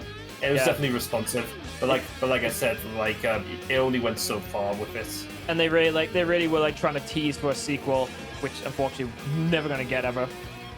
Yeah. Which they should have just gone. They should have just gone balls to the walls and just give Goku another transformation. Should have just given Super Saiyan 2 after he defeated Broly and stuff like that. Should have just done it. if anything, like you probably got more out of Tenkaichi 2 than you did, or even Tenkaichi 3. Sorry, you probably got way more out of Tenkaichi 3 than you did Burst Limits. Like it probably had like Tenkaichi 3 probably had way more sort of like it's not even though like the characters were copy and paste, like you still had the option to sort of like choose which character you prefer to have. And because there's so many different options of like going around your opponent's attacks and stuff, and like how you want to sort of like approach the opponent, made it so that way it was like you just want to keep like playing again and again and again to sort of like try and like approach things differently, especially when it comes to those survival matches. Yeah, when it comes to burst limit, it was like, you know, like after you played the story, what else was there? There was survival mode, time attack and stuff like that, and then the online mode really. Yeah, but sort of like that was it, wasn't it? I mean, there was the harder difficulty you could do, which like you go up higher up, and you got like Z difficulty, which you could do. Yeah. But other than that, nothing really. Yeah. So. All right. Next one. Next one is a DS game. It's Dragon Ball DS or Dragon Ball Origins. I enjoyed this one. I really did. Yeah, but I'm trying to because like its main issue is the stylus. I think I enjoy. Let's see now. Because it's been a while since I've actually played it, and there's not really a good way to play it without using the fucking stylus, and that's the problem. I think I enjoyed it more than the Super Dragon Ball Z game. I probably would enjoy it more than the card game. The question is, I did enjoy it. That's the thing. I think I have to put like right in between them for me, because like it's very impressive what they do with the styles and stuff like that. But I think I enjoyed Supersonic Warriors more than I did the Dragon Ball Origin. But yeah, it was just whether or not I would put. I think I would put it before Budokai 2, if I'm honest with you. But I think I probably like put it there because like it. Yeah, no, actually, I probably actually put it before the go. I probably like maybe probably I'd probably put it there because I definitely would probably, if I could actually play, if I had like a way to fucking play this properly like on stream without having to use like a fucking emulator and stuff like that. Like if I had like a 3DS capture card and stuff like that, I would fucking like play this game on stream. But, like no, it was definitely fun. It was like it wasn't one of those sort of like games that people were trying to force onto like the Game Boy, for example, to make it work. I mean the DS. No. Do you know what I mean? Like when it comes to the Game Boy, like they were trying to make Dragon Ball games for the Game Boy, but because of like the limitations of the Game Boy, so like graphics and that, they tried to make the character look recognizable. That's what you meant. Like, right. Yeah, where this DS game, it's like, you know, it's not half-assed. It's very sort of like the characters are very expressive with the cutscenes. The cutscenes are actually really good as well. Yeah, it was quite fun, and not only that, it's like when it came to sort of like the boss fights and that, you had to be very creative from like how you approach them. I will say that I think the thing that kind of like pushes me a little bit of annoyance is when you got to the tournament and it throws at you so many like different things you have to do. You have to do with the stylus to win a fight, and it feels almost unplayable at that point. It's so difficult. Like the Jackie Chun fight is really fucking hard. Oh, I remember the Jackie Chun fights. That was difficult. It's really difficult with the stylus because like here's the thing. It doesn't like it just happens. It's so everything just goes so quick. Like they just like the game like goes through like a good adventure gameplay, and all of a sudden, bam! You're going into fucking fight mode now. Like you get fucking. It's like tonal whiplash at the end. Like it's a very good looking game, and we're gonna have to like just jump to like Origins 2 real quick. I'm probably gonna have to put that like at FB as well, because here's the thing. I didn't play it all the way through, but I'm gonna say I haven't played the second one at all yet. So I am gonna put it at B though. So like I'm gonna put it lower than Origins because I haven't finished it though. So but I'm gonna assume it's basically the exact same, but just the Red Ribbon story. So we're just gonna put that one there just for the sake of it. Yeah, I think that's the reason why I never actually got around playing it, because I thought it was just gonna be exactly the same. It is a lot of the same, but I don't know what exactly they did change, but again, it is. I mean, like if it ain't broke. Do you think it goes all the way to the Piccolo? Like no, I think it's actually it does. No, I think it's I think it just goes. I think it's just the Red Ribbon, and then maybe the 22nd World Tournament. I think. Is that with TN? Yes, I think that's where. I think it's how far it goes. I think. All right, next up, Infinite World. Fucking. Now, I'm debating if I want. Now, this is just my bias tier, but I don't know if I want to put it in Z tier or I want to put it in A tier. Fucking put it in Z tier because I really enjoy Infinite World because Infinite World does so much to improve Budokai 3's gameplay. It gets, for one thing, it gets rid of the fucking clashes and beam struggles like, thank you. They're so annoying. Like they look nice, but like fuck me, they're like not like like enthusiastic. Like the one thing I remember like when this game came out was like everyone was complaining that it doesn't have beam stroke, it doesn't have clashes. I'm thinking, oh fuck off. Like this game has so much stuff. It has so many like little fun mini games that you can do to spice up the story mode. It actually has cutscenes done in the Budokai 3 engine. Well, the Infinite World engine to be more accurate. And they look pretty good. The only thing that they kind of lack is music, which kind of sucks a bit though. But you can always, like, if you're ever doing like a Let's Play, you can always like edit those in the post, realistically speaking. Like the mini games were really fun. Like you got like different ones, like but like you just have to like do like button timing sections. We have to like max the buttons, like a DDR section for fighting. You have to like shoot like Piccolo with your finger beams, shoot Frieza with the destructo disc, run from Piccolo, teach Videl how to fly by trying to hone a flying. Even Mr. Satan gets to learn how to fly by doing that mini game. It's just like so many fun things. Story mode actually it's mainly from Goku's perspective, then going to Go and then back to Goku. But then after you've done that, you get like the rest of the story mode. Now, granted, there isn't like a load to do like the World Tournament mode, but let's be fucking honest here. How many people played the World Tournament mode in Budokai 1, 2, and 3? Like, there's not really much you get out of it apart from money, and you get a lot of money from just doing the story mode. And even like the dragon, like I think it's like the dragon arena thing that they added, which is like you basically just go through like different parts of like the world and fight like so many different powerful opponents. That one is a bit tedious, I will say that though, but like they improved so much. They removed like unnecessary characters that didn't really have much. I mean, they removed like characters like Oob, but like honestly, he didn't really have much to work with. And there are other characters that got taken out as well, but honestly, I'm not really missing them out. They added like GT Goku. They added GT Vegeta for like Christ's sakes, like as a separate character, which is very interesting. Obviously, they added Janemba, Super Baby 2, Super 17, which those two were like first times for being in a Budokai game.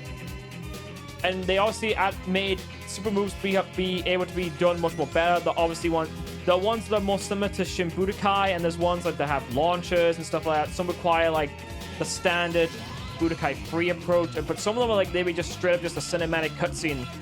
Like if you get hit by it, that's it. You're fucked. You're gonna get hit by it. Like you've got no choice. It feels better. There's no more of the hyper mode shit. The fatigue gauge is actually, you can actually tell when you're gonna get going to fatigue as you're taking hits. It's made more obvious.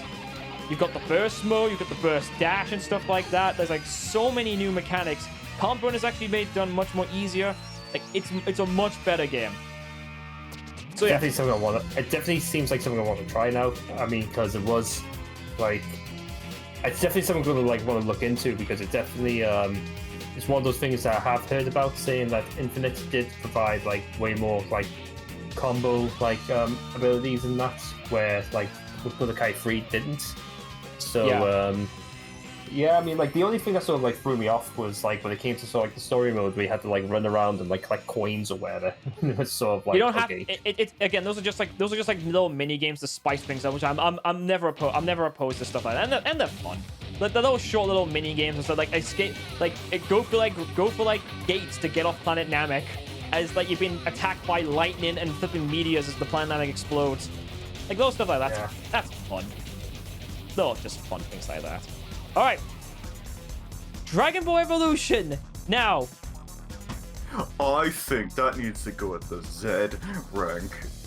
Now, I have to say this right now. We streamed this a while back, and it was funny. We had a good time playing it, and we were all very surprised that the gameplay is actually really fucking good.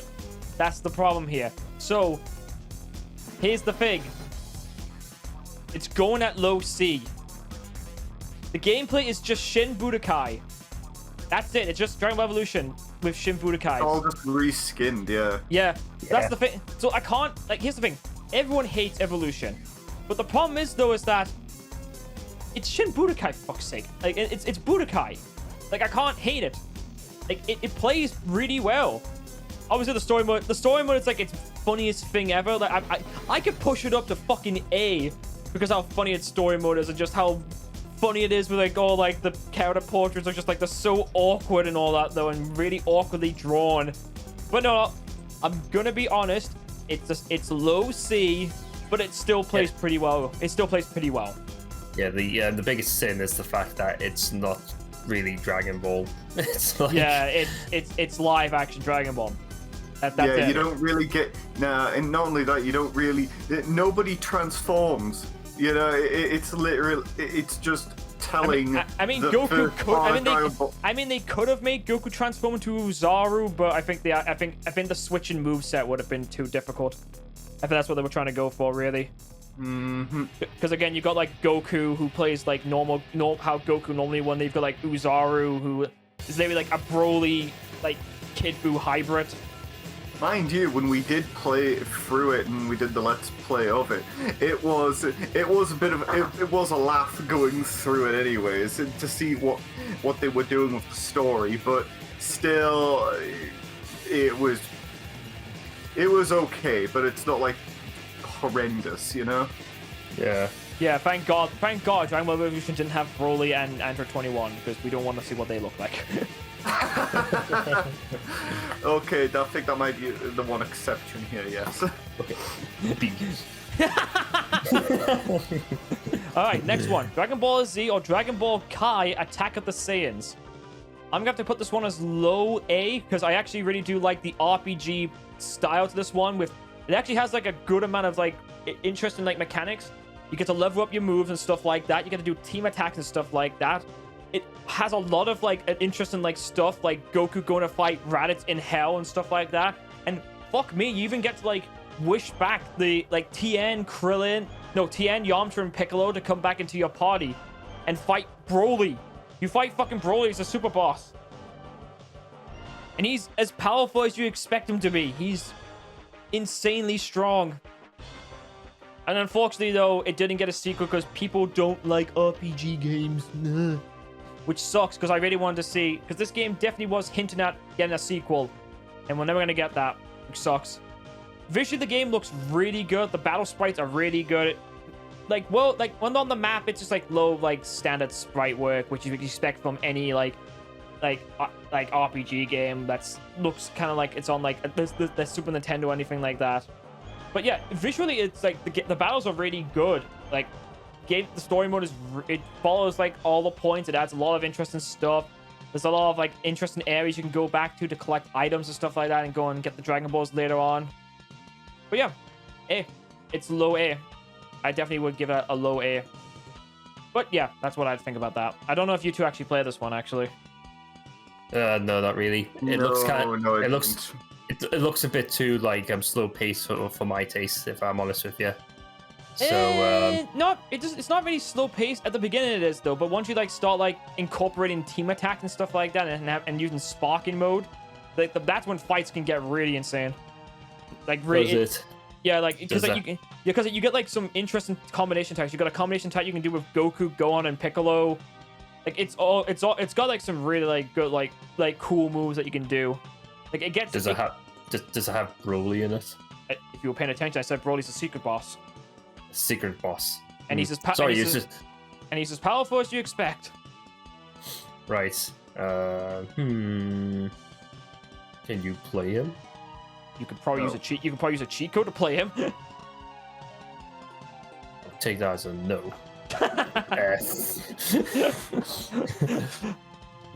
But yeah. All right. Next up, Dragon Ball Adventure King Piccolo for the Wii. We played this one not too long ago. I'm gonna have to put this one as... Honestly, it's a fun game, but gameplay-wise, it can be very repetitive. I'm gonna put maybe low B. It's good.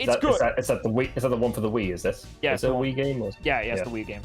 Like it looks very good. The adventuring aspect is fun. Gameplay-wise, it's alright, but honestly, it's like you can't. There's not a lot of like combo game you can really do. Like you can try and do combos if you really tried, but other than that, it's just It's just there. Visually, it's very good. I will say that it's a very good looking like Wii game. It captures the Dragon Ball aesthetic very well, and I definitely would recommend it. And the good news is though, you can play with a fucking controller, not Wiimote and nunchucks. So don't worry, people. You can totally do that. All right. Now we're going into possibly contentious areas. Raging Blast 1. Low D. Low D. Fuck me. What a it's so like uninspired. It's like look, okay, look. The graphics definitely was improved. All right. And it definitely had some sort of like, you know, something going for us in terms of like, you know, like because of the way it looked and the way because it was on a more advanced system, so like it definitely felt like more responsive. And also I think this was the first time I actually saw Super Saiyan 3 Broly for the first time. So so that was there. It was in cooperation with Dragon Ball Battlers at the time. Yeah, but didn't they take stuff out in comparison to Tenkaichi 3? No, they didn't take anything out. They changed how the game was played. For example, like the Z counters that you do by pressing up and square, it's now you do R1, which is your block button now, which is fucking a massive difference from what it was in BT3, and you press like triangle at the same time to do that. A lot of the mechanics are still there. It's just they changed how you do them. Like Sonic Sway, when you do circle, when you block an attack and press triangle to dodge the opponent's attacks, it's now hold down R1 and spam the square button. Grabs are now being changed to R1 and circle. You can now do a teleport hop back by doing R1 and square. All your special moves are now done with the right stick, which why? I don't get why they did that, because it's really fucking stupid, because what was wrong with like L2 and circle, L2 and triangle? Like, I understand like if you can like change moves, but why do you have to like go with that type of approach? It's really fucking stupid.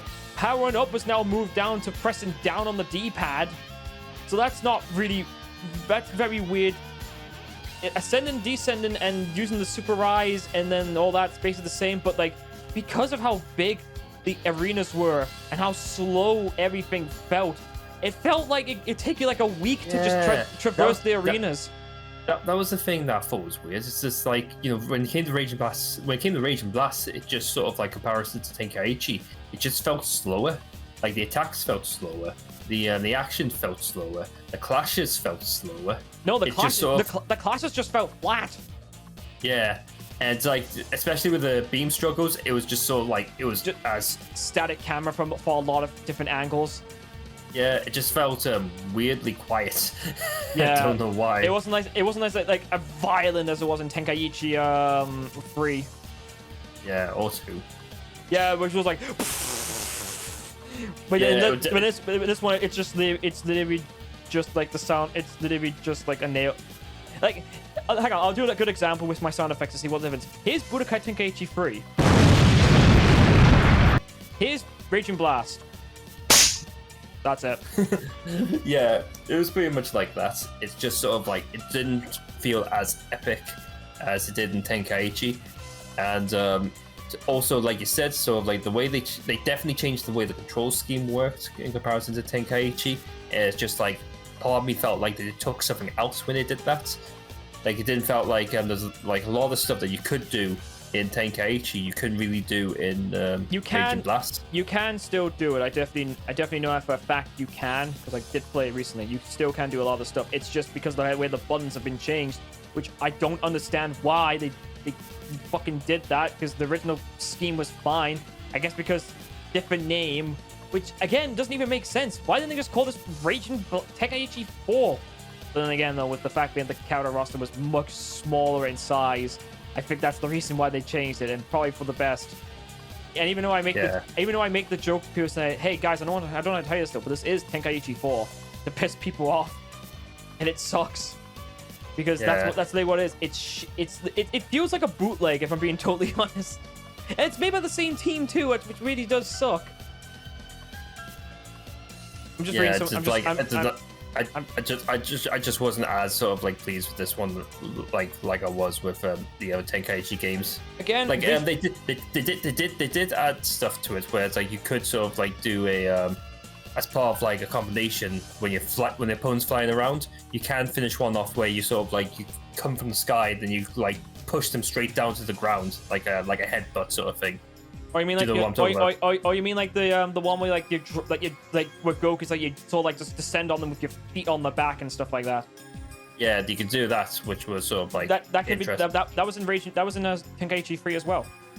Oh, didn't know that. Yeah, you press if you press circle after like send the opponent flying, you do it. But yeah, just like this one didn't feel as sort of like it didn't really add anything to it, and it just didn't feel as sort of like epic as the Tenkaichi games did. And its story mode is just a fucking slog. Yeah, it was just slow. It's so because of how slow the game is, the story mode just felt like it took longer. And then to unlock certain characters like Broly and Vegeta Super Saiyan 3 forms, which by the way, why the hell are they separate characters and not just transformations that you can just unlock? Like what the fuck?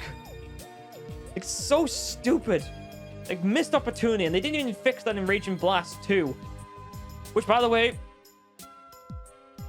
fucking just gonna put that there right now. We'll get we'll get to that in a minute. But let's talk about Tenkaichi. Let's talk about Tenkaichi Tag Team. This is going in B. I'm gonna say it's actually I've had much more fun playing this than some of the other ones. It's basically Budokai Tenkaichi 3, but it's a tag team game. They actually have, surprisingly for a PSP game, you have 4 characters fighting in an arena. Like it plays the exact same as Tenkaichi 3, but the people that made it took a step up and made like a 2v2 battle. Like it's just Japanese WWE. It might as well be, but like the story mode is actually somewhat pretty decent. Like a lot of the stuff you can do, like you've got like a lot of the main characters in it. I mean, some of them don't have like, some of the characters don't have all their transformations. For example, Vegito and Gogeta are just in Super, but like Vegito in the manga just went Super to begin with, so it doesn't really matter. Some characters don't have like all their forms, but it doesn't particularly matter. Like, but what matters is though, like it plays like Tenkaichi 3. And it works. And this came up before Raging Blast 2. This is much better. It's a fantastic improvement. Sure, people might say, oh, I don't like the tag team aspect. But here's the thing. You can make it 1v2 to really test yourself. You can fight 2 opponents at once. Like, it really feels like Dragon Ball. It feels like DragonBallZ. Which game is this again, sorry? DragonBall's Tenkaichi Tag Team for the PSP. It's such a good game for a PSP game. It takes the base formula of Tenkaichi 3 and then just adds a tag team mechanic to it. And it works. Like, no one talks about it. That sucks. Like it's like obviously like visually like wise, it's a lot more static. Like characters look more static obviously because it's a PSP game. But it plays just like Tenkaichi 3. Sure, like the character models may not be as expressive. Well, to be fair, Tenkaichi models weren't exactly expressive to begin with, but you know what I mean. Yeah. But it's such a good I can game. see what you mean. I'm having a look at one bit, and I could see Goku fighting Jis and Berta at the same time. So that's a neat little bit in there. It's such a cool little thing. Like it's so good. Like I wish. Obviously, like obviously, like Xenoverse does that because you know you can play with friends and stuff like that, and then BattleZ has that technically too as well. But yeah, Tenkaichi Tag Team B. Now let's go back to Raging Blast 2. Why is it an E? Because it's so soulless. Like I can't Galaxy believe mode. how. Fuck off. Oh god, fucking Jesus Christ! Like it might as well have been like an Excel checklist of all of you fighting every possible different fights that you can with every possible combination of the characters. That's basically what it was. All right. Goku versus Vegeta, check.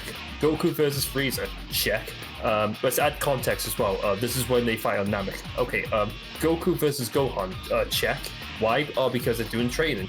Goku versus Jeez, check. Goku versus Berta, check. It was just like it was so fucking pointless.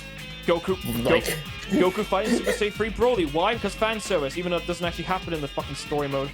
Well, sorry, not story mode. Fucking Raging Blast 2 decided to have in-game battle dialogue.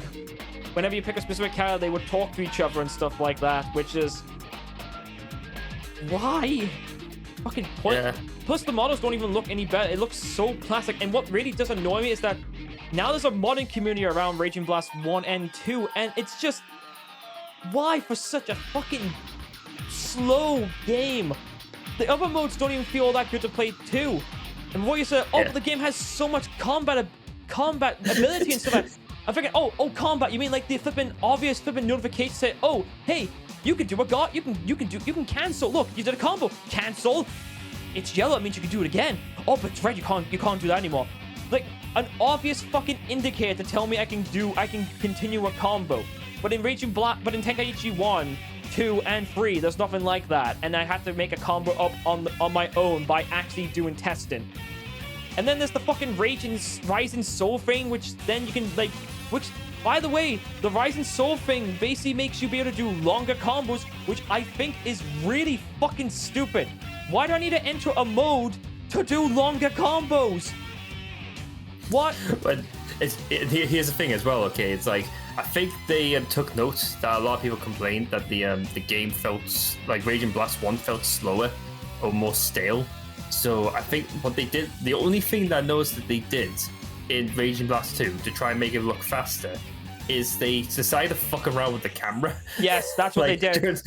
The camera would close in on the camera would close on the character as they're flying up towards the opponent, and then when they hit, zoom, snap the camera to literally to a close up of you punching them. And I swear to God, it made it worse. It just made the fucking thing worse. Combat wise, it felt. Remember that dive kick thing you were saying, Curtis, that you can do after you. You know what's in Raging Blast? Once you've done smack the opponent down, it cuts to the character falling to the ground, and then the camera pans up to your character falling down onto the opponent. And here's the thing: awful. And here's the thing as well, when it came to Raging Blast, it came to Raging Blast 1, when it comes to graphical problems or whatever, models and stuff not being able to go through certain, walls and stuff because something was in the way. I never noticed that much in Raging Blast 1. It happened, but not as much. I swear to God, Raging Blast 2, it was worse. There was a lot more graphical inconsistencies. I think it was a lot more environmental stuff in Raging Blast 2, I think. Yeah, it was a copy and paste. It was such a soulless sort of copy and paste. Now, granted, I will say this though, they got rid of that fucking... Do you remember the fucking wasteland area from Raging Blast 1? How it was just a deep chasm? Thank God. You mean the one with just just the one stand, and then that was it? Yes. Thank God they removed that and fixed it. Thank God they changed that in Raging Blast 2 to have a flat wasteland area, which is better, but fuck's sake. But here's the thing, okay, the way Raging Blast 1 works, okay, it's almost as if the level, because of the way the combat works in the game, okay, it's almost as if the levels worked against it. You couldn't sort of play it comfortably without having the camera or the character or your character yourself trying to combat with the environment, because the environment was set up in a way where it just didn't fucking work. It's really awkward if your character is trying to fly up to the enemy, but they're right underneath, and it looks really fucking awkward. The character's look at they've broken their spine to go flying up towards them. Yeah, and here's another thing as well, which I thought was annoying. They included more characters, but again, it suffered the same problem that Tenkaichi 3 had, which was that a lot of the characters was just fucking pointless. There was no reason for these characters to exist. They were just... you had the whole armored squadron this time with Cooler. Yeah, and you had the androids from Android 13. You had Kui. Someone say androids. No, 21 isn't in this one, Richard. No, Richard, no. Now, here's the thing. Kiwi was in Tenkaichi 2 and 3, so technically they are copying the basis. Yeah, and then, I understand, not Bardock, what's his name? Bojack. I understand BoJack to a certain degree. What I don't understand is that girl. What's her face? Zangya, but she was in BT2 and BT3 as well, so... Yeah, but it's like those were just, again, this just felt kind of pointless. Like, they just... Again, there was just a lot of characters that were there for no fucking reason. There was not enough. You don't see them enough to really justify a combo set. Do you know what I mean? Like, you don't see them fight long enough. I will give Raging Blast 2 the benefit of the doubt that some of the characters did get, like, moves more closer to the show and the movies. I will say that, but it's not enough to push it up from its boring gameplay. No, sorry, not boring gameplay. Fucking sleeping gameplay that makes you fall asleep. Yeah. Even Vegeta's brother was included. Oh, for fuck's sake, they added Tarbell because of the Yo Son Goku and Friends special came out 2 years before it. Yeah. I think my biggest problem with the game... He had barely nothing. His only move was literally he used his spaceship to run people over. Yeah, and then every now and again you had like a situation where they you can grab a person and knock them into a wall. That was in Raging Blast 1 as well, wasn't it? It was Crash. And all it did was just give you like an excuse to get free hits whilst they're trying to like pull themselves from the fucking wall. Like, why even have that? It's not why the stages were set up the way they were to have certain... They want to like show off like they can actually like do like things you do in the anime where you punk someone into a wall and they're stuck. So that's why it seems so weird. It felt forced. Like, and a lot of the time though, it doesn't even feel like it actually works because like it's very random. Like, I had like times where I was just trying to do a combo and all of a sudden like they just fly into the building and then they're stuck there. I'm thinking, for fuck's sake, you ruined my combo game. God, I just hated Raging Blast 2. There was just no reason for it to like exist. They didn't add anything, but they just introduced... I think the reason was because like they thought, oh, that we brought Budokai to the PS3 and Xbox, bring Tenkaichi to the fucking 7th generation consoles. It's like a lot of people complain that when it comes to games nowadays, like games like Call of Duty, and that it's like they're just making games and releasing games like annually to sort of like try and like, I don't know, give them a new reason to buy the games again. And a lot of people complain, and I think the reason why is because like you should only make a game if you provide innovation. That's the only reason why you should make it. Like, there's no point there's no point Nintendo making another Super Mario game. Okay, hang on. I have to stop you there for a second, okay? Because there actually is a reason why they keep pushing out Dragon Ball games. Because here's the thing you don't know: if Bandai Namco's contract is that they don't produce a game, like try to produce a game every year or produce content for that game, they will actually lose the contract, which is why they have to keep doing it. That's why there's like DLC for Fighters, Xenoverse, and stuff like that. It's to keep the contract, and so no one else can have it. That's why it's different from like Call of Duty, which is owned by Activision and stuff like that. Like that's just laziness in there though. But this one though, they have to like produce content so they don't lose the license. Right, so that's the reason why a lot of the games that we see sometimes are just very, they just seem rushed.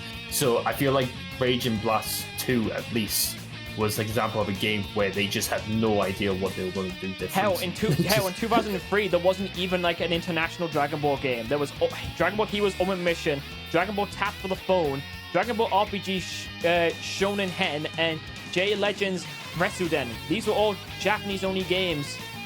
But apparently they still able to... So, like, they skipped a year, but I'm assuming because, like, Heroes was popular, so they thought, fuck it, let's make a DS game that no one else can have. So, yeah. Yeah. So what were you going to say, Richard? Because I did hear you were going to say something before we continue. I was going to say that in the chat we got Gab in the chat, and I was going to say, hey there, Gab. I hope you're enjoying the tier list here. Now, I don't want you to be upset or mad about like why some of these are ranked as what they are. They would be ranked maybe one higher, but the fact is, me and Chris have to agree that they're ranked one lower because most of these games don't have Broly or Android 21 in them, so you know. It's kind of funny. It's funny you say that though, because we've just been talking about Raging Blast 1 and 2, and they have Broly, and then Kerr's like, oh fuck it, even as Broly, and I wouldn't fuck it. I'm not that desperate. Oh my god, the Raging Blast 2 didn't even have Broly in it. I would just like put that as an F. It has 2 Brolys. Yeah. Okay. Z Broly and Dragon Ball Battlers Super Saiyan 3 Broly, and it's really annoying. But yeah, it's like when it came to Rage and Blast, I just felt like there was nothing going for it. It was just a different color paint with like using the Tenkaichi engine, and even then Tenkaichi provides way more substance, way more. No, they took the Tenkaichi engine and messed around with it too much and made it feel slower. Yeah, and I honestly was hoping that Rage and Blast 2 was going to correct a lot of that, and they were going to go like forward with a lot of stuff that. It's no wonder it's no wonder this game its sales did worse than the first game. It's no wonder this isn't a third one. It's just like there was you want to know how many? I think it sold like 8,000 units. The first one sold 1.1 million units. That's shocking. Let's see. Raging Blast. At least I think that's right. I remember seeing that ages ago. I could be wrong though. Okay, so Rage and Blast, 700,000 units for Rage and Blast. In Japan, it's like 140,000. Bloody hell! Japan! Woof! Yeah. In Rage and Blast 2, between both consoles, it's 580,000. In Japan, 98,000. So that's bad. Woof. Like Japan is like it's definitely like a main. Like so basically worldwide it was 580,000. Less than what I said. Yeah, that is bad. Like that's shockingly bad. I mean, they probably still. I mean, they probably still made a profit for an anime game though, even if they like, low sales and stuff like that. Yeah. They probably still got like a. I mean, like let's say so like the game was like retail like what like £40. Let's say that.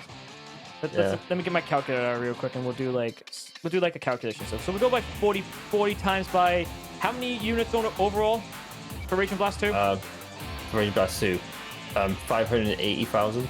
580,000. So like that's 20. That's like 23 million. Okay, no, that's actually like round up in dollars. So that's like so like hang on, change that to $50. Actually, be 60 actually. So basically speaking, overall they made like 38 million dollars, but obviously like there's obviously like more to it. Like the store takes a cut of that as well. The stores will take a cut off that where they've been distributing it, and then obviously whatever that money comes from that goes back to the company that produced the game, obviously, and then it gets split from there. But like realistically speaking, it's about 38 mil they made from Rage and Blast 2 at least. Right. That's It's still a lot. Yeah, it's still a lot, but like when you consider like how many units were sold, there's also digital sales as well, which we don't know about. So it probably made a bit more, but we don't know. But yeah, Rage and Blast, it sucks, and people are playing really shitty bootleg Dragon Ball Tenkaichi games. Get off your high horses when you say that these games are good. They're not good. Open your eyes, people. There are better games there. Think, viewers, think.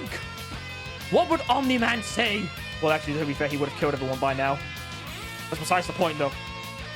All right. Yeah, I meant just like bottom line when it got Rage and Blast 2 and I played it, I was just so disappointed.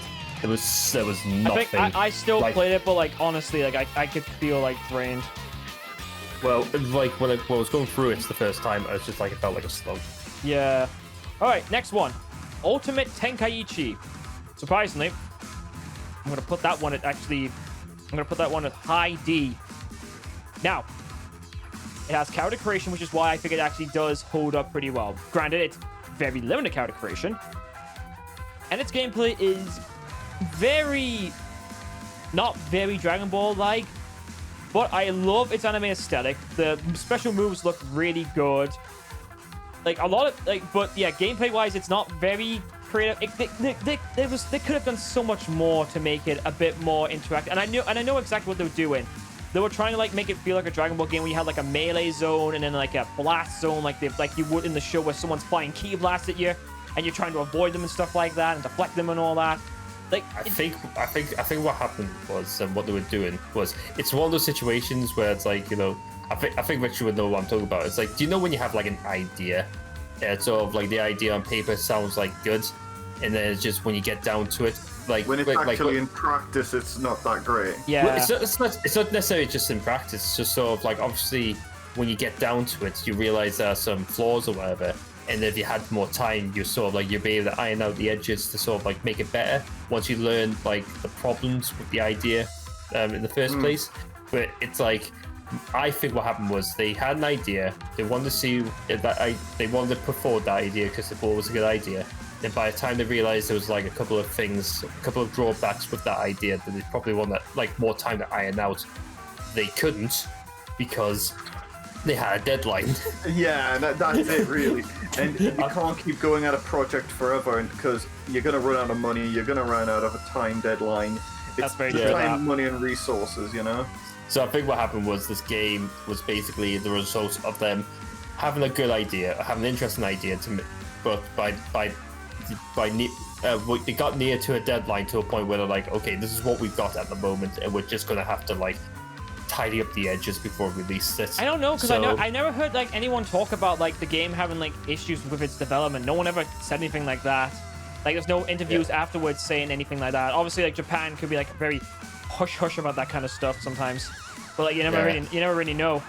But yeah, I have to give it. If I had to pick between Ultimate Tenkaichi or Budokai Tenkaichi, yeah, I'm gonna pick Ultimate Tenkaichi. Honestly, like fuck me, like at least in that game I can like I know how to win my fights just by flipping know what I need to do and then spamming the flipping soul burst thing and then messing with the opponent. But yeah. All right. But I thought it was interesting, sort of like just sort of like the rock, like if it had like a better rock paper scissors formula and it like wasn't a lot like more, two. like, It was actually rock paper scissors and not just rock scissors. Yeah, they just sort of like it was like a coin flip sort of system. Yeah. But it definitely had some interesting ideas. It definitely made the game more thematic. Yeah. I mean, I'm telling you now, I preferred over Raging Blast. Like it reached. Oh yeah, like the destruction the things did to the arenas and stuff like that. God, that was impressive. Yeah. Seeing beams go off planets and stuff like craters, holes in mountains. Yeah. Whether I would put that over Tenkaichi, I don't know. I mean, it all comes down to like if you've played either of them recently, so it really just comes down to that. But since I have a very good memory of. I've played like all these games recently, so I have a good memory on what all these are. So obvious ones I don't have a lot of memory on again is like Origins, because Origins is a bit hard to play. Like if I had like a capture card with a DS, and that would probably look more easier, but obviously I don't. Anyway, next game we jump to 2014. We're not going to talk about the Connect and HD collections, because HD collection is just a HD collection, nothing really interesting, anything interesting about. And Connect was just Ultimate Tenkaichi, but with Connect controls, so we're not going to talk about that. So here we go. Battle of Z. I think I enjoyed that more than a lot of people would think. I'm going to have to put that maybe at a low B. Yeah. I actually really did enjoy that one a lot. It's very fun. Now, I would say this single player wise, not very fun, but when you have like a group of friends, oh, it's a fun fucking time. Sure, it's like it can be like a really stressful time with some of the fights, but it's just stupid fun. Just which one's this? Sorry, the Dragon Ball Battle of Z. Battle of Z. The one. With, that one. The one that got hacked. The one where it's like everyone spare your energy. Yeah, and it's like, that one. It's like, and someone hacked it so it just had 99 billion like energy. Yeah, I remember. I remember it, and it was so funny how we were going through the fights because and then jumping the enemies. Because even then there isn't any, from what I recall, any way to upgrade. You can upgrade the characters, giving them more attack and defense and everything. You can do that. But you know, you had a base full, so you could just have Goku, Vegeta. Goku, Krillin, and Piccolo in the Saiyan saga, you know? Like, since we're all seasoned Dragon Ball Z fans and fighters and everything like that, it makes the fights freaking hilarious, where it's like, you gotta go and fight against Nappa or something. It's like, oh, so which one of you want to die next? And it's like, you got all three of us fighting. No, it was four of us, remember, because Carl was there as well. Yeah, it's like...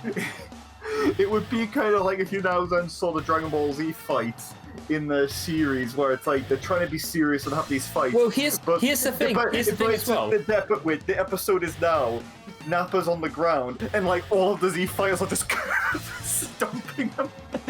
Like Like, here's it's just like it's where we all gang up. One person is like, "Oh yeah, you're in the wrong neighborhood this time, punk." It's like all four of us, so like doing like a combination attack on one person. It's like, "Oh yeah, take that." I can just imagine these are how these fights now go, kind of thing. So on today's episode of Dragon Ball Z, so let me show you the greatest fear that the world has ever. Yeah. Why do we? I mean, it doesn't make sense. Why do we always fight one-on-one? Yeah. Here's the thing as well. Okay, like it had giant fights as well, didn't it? Where we like attacked like the. Like, would you say that was done better than Xenoverse? I think so, because like it literally is like you have to like attack certain points to then attack the opponent while they're almost just like, oh, attack the flipping giant monkey to break down its break gauge and then grab its tail to knock it down and then do all that shit. It just felt very, it just feels clunky in Xenoverse and Xenoverse 2. But for some strange reason in Battle of Z, because like you have like you feel like you've got like a lot. You're moving actually while you're locked onto someone. Your movement does. Obviously, you're like locked in place to that target though, but flying around isn't like so bad. And if you got like a good team to work with, and you can work with each other. Well, there's a healing system, isn't there? Yeah, like there is. You know, like one person can be responsible for healing other characters and stuff. Yeah, so, and you can also like share your energy with people as well. Yeah, and it was definitely better than Raging Blast, like by a mile. Like I enjoyed it way more than Raging Blast. It's definitely because I definitely had a lot more fun. I wish there was like a way to play it like on PC just to go back to shits and giggles. Like if there's a way to use like RPCX free or something like that to have like online compatibility and something like that, that would be fun just to have all of us just play it just for the shits and giggles. That would be so fun. But unfortunately, no. Even the like. It's strange because like it's not like they copied it from any like existing Dragon Ball games, isn't it? Like it was its own engine. There may be one example which would have been DragonBallZ Legends for the PlayStation 1, which is like you have like a team of 3 versus how many opponents you have go up against, like 1 or 3, like, and then you can change your team out in battle whenever you can change your character out whenever you want.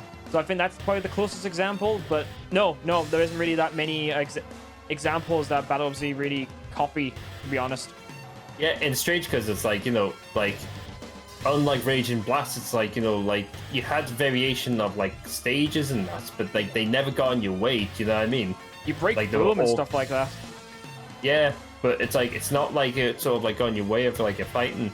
Where in Raging Blast 1 and 2, it's sort of like it was like my biggest problem, where just like you have to be in like the best position to sort of like do combat. Otherwise, if there's a mountain behind you or a hill behind you or some sort of like stage behind you or a building behind you, it's sort of like it fucks up with the camera. But like Battle of Z didn't have that problem.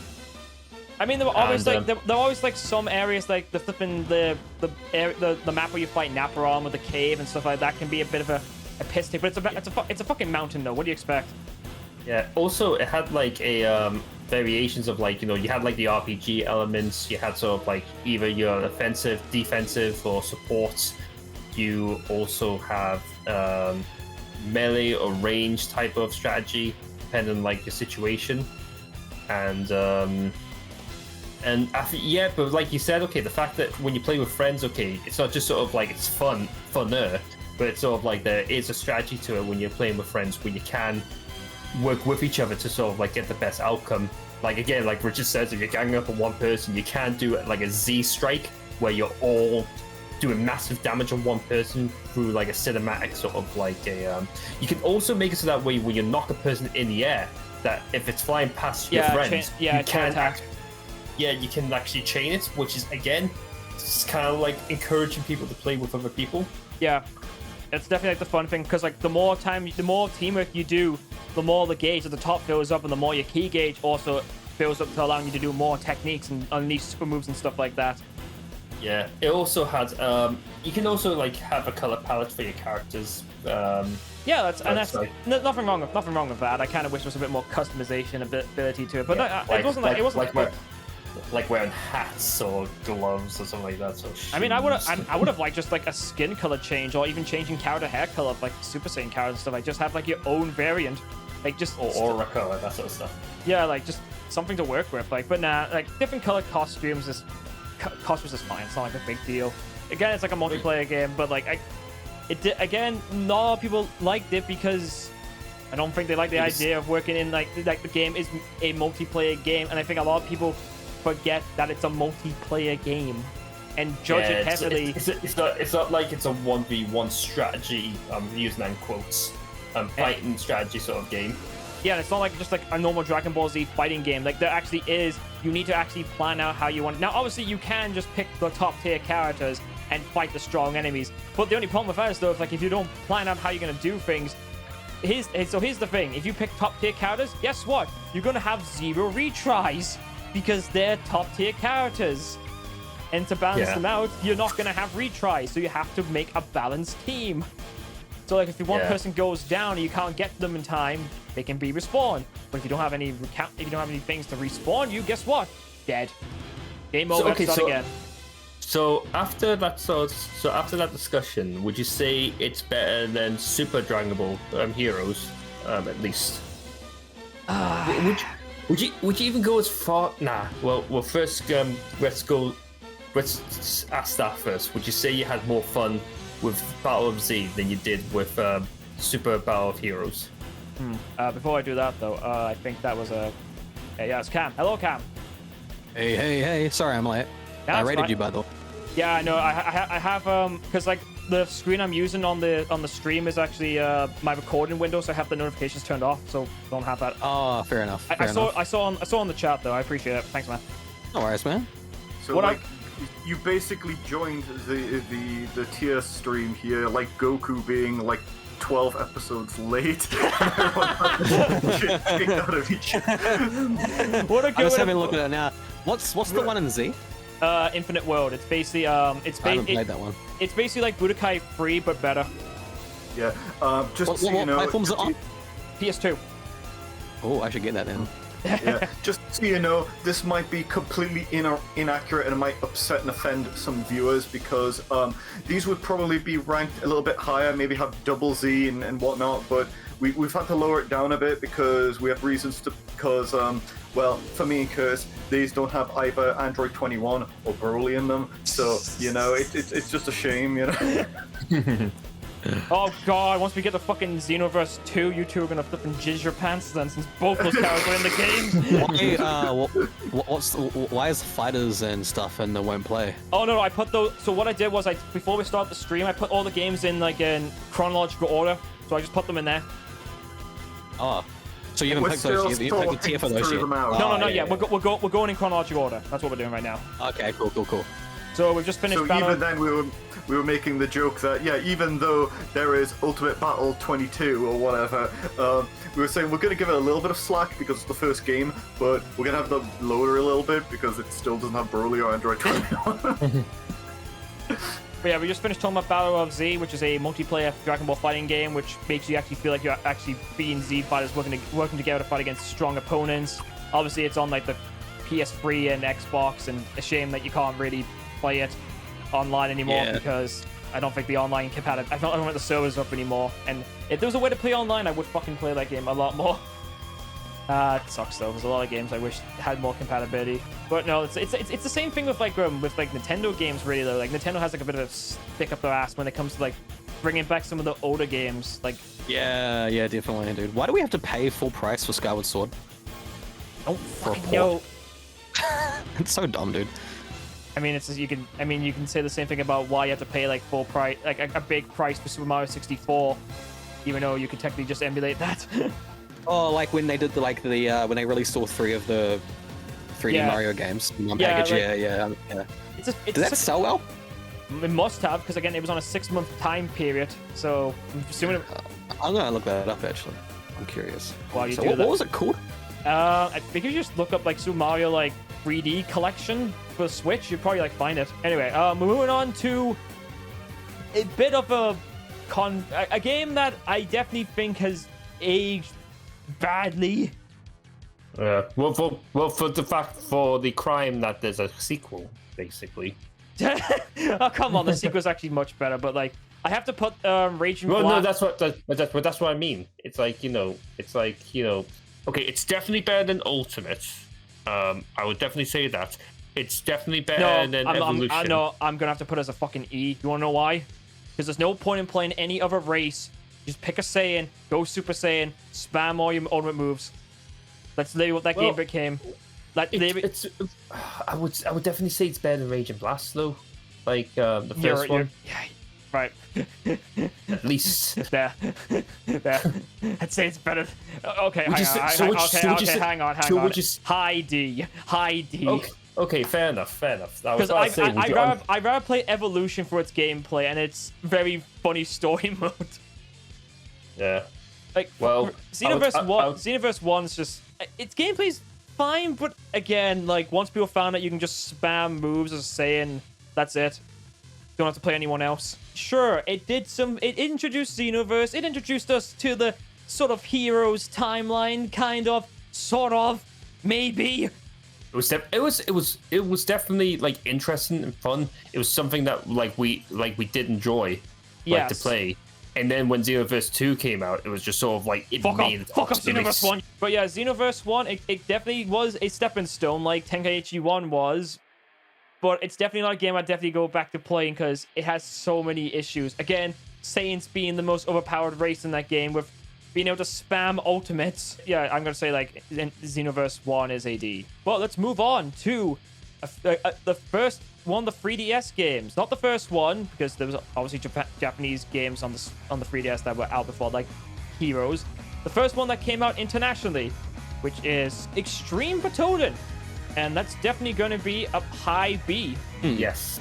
I haven't played that, so I can't contribute. I would say it's better than Budokai to a large degree.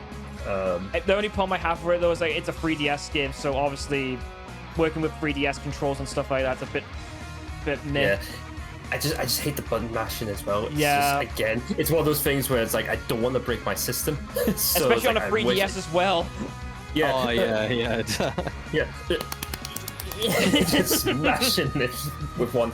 Try not. It's like it's a small system as it is. Like it's not even just a controller. It's the actual system itself. You don't want to break it. Yeah. That's really like its biggest issue. But visually, the game mashing mechanics in general are pretty stupid, honestly. Yeah, I just don't like it. It's I've actually mentioned this to the guys, but it's like one of the things that I liked about the Naruto game for the PlayStation 2. I forgot what it's called, like Shadow Warrior or something like that. Might be called that. But it's like it had a button combination feature, which Naruto game is this? That'd be Ultimate Ninja. Yeah, 1 second. I'll see if I can find it. I know because you mentioned like a. It's Ultimate Ninja.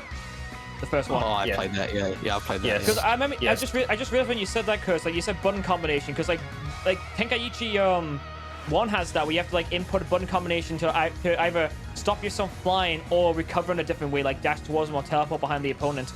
Because I remember you mentioned it when we were playing that, and you started thinking, oh, that's cool. Because I agree with you on that one. Doing like a button combination to recover is actually much better than playing. That is, yeah.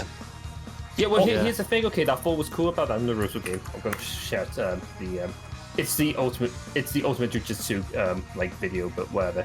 Anyways, and one of the things I liked about that game is like when you kick them in the air, there is a way to sort of like. It's a fun game. So you basically kick them in the air, okay, and you can follow that up with a kick downwards for massive damage, but they have the ability to then sort of like time it by like pressing up and kick again.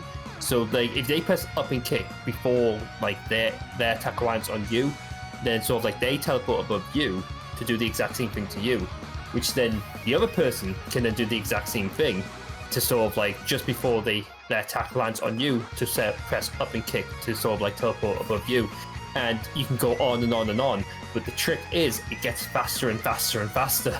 So it's just so it's definitely one of those situations where it's like it's about time and tech. Like, well, I don't want to say techniques, but it's just a lot of it's down to like getting the timing right. So it's rather than just sort of like pressing all the buttons or spinning the analog stick to try and see who can break the controllers first. It's a lot down to sort of like timing and like what's what I'm looking for? Like who's the fastest in terms of button combination? Do you know what I mean? Like so that's a skill that you can actually develop rather than a skill that you can develop down balls breaking your controller or risking breaking your controller. So Naruto Ultimate Ninja did that, where it rather than press like spinning the analog sticks and that, you had to sort of like press button combinations or time buttons just at those exact moments to be rewarded with a counter. So it's like that's something I really enjoyed from that game, and like none of the Dragon Ball Z games did that. I don't think. Maybe Budokai 3, but that involved them filling up a bar and then maybe a fusion. But other than that, all the other Dragon Ball games has either been about luck or button mashing, so which I don't like. But it's just like I definitely enjoyed Naruto Ultimate Ninja for that reason. But yeah, that Dragon Ball Z 3DS game, has that button mashing problem, which I just don't like. Because it's mainly for the the beam stores and the clashes, which honestly fucking rarely happen anyway. Yeah, like those were done well in like Budokai Tenkaichi and stuff, where you just roll the analog stick. Yeah, but then the problem is you're gonna break the analog stick. I mean, if you do it a certain way, Button mashing is bad in like Smash, for example, because you got characters that like bury you on the ground. So you gotta freaking beat the shit out of your controller to get out as quickly as you can. Yeah, if you don't do it quick enough, I can kill you for free, and that's stupid because like you can literally break a controller doing shit like that. Especially if you use Joy-Cons. Fuck me. It's really dumb. Like that's like the second best way to mash in that game is just to roll your analog stick as fast as you can, because that's the safest way to do it. That's what I do. Yeah, that's totally fair. That.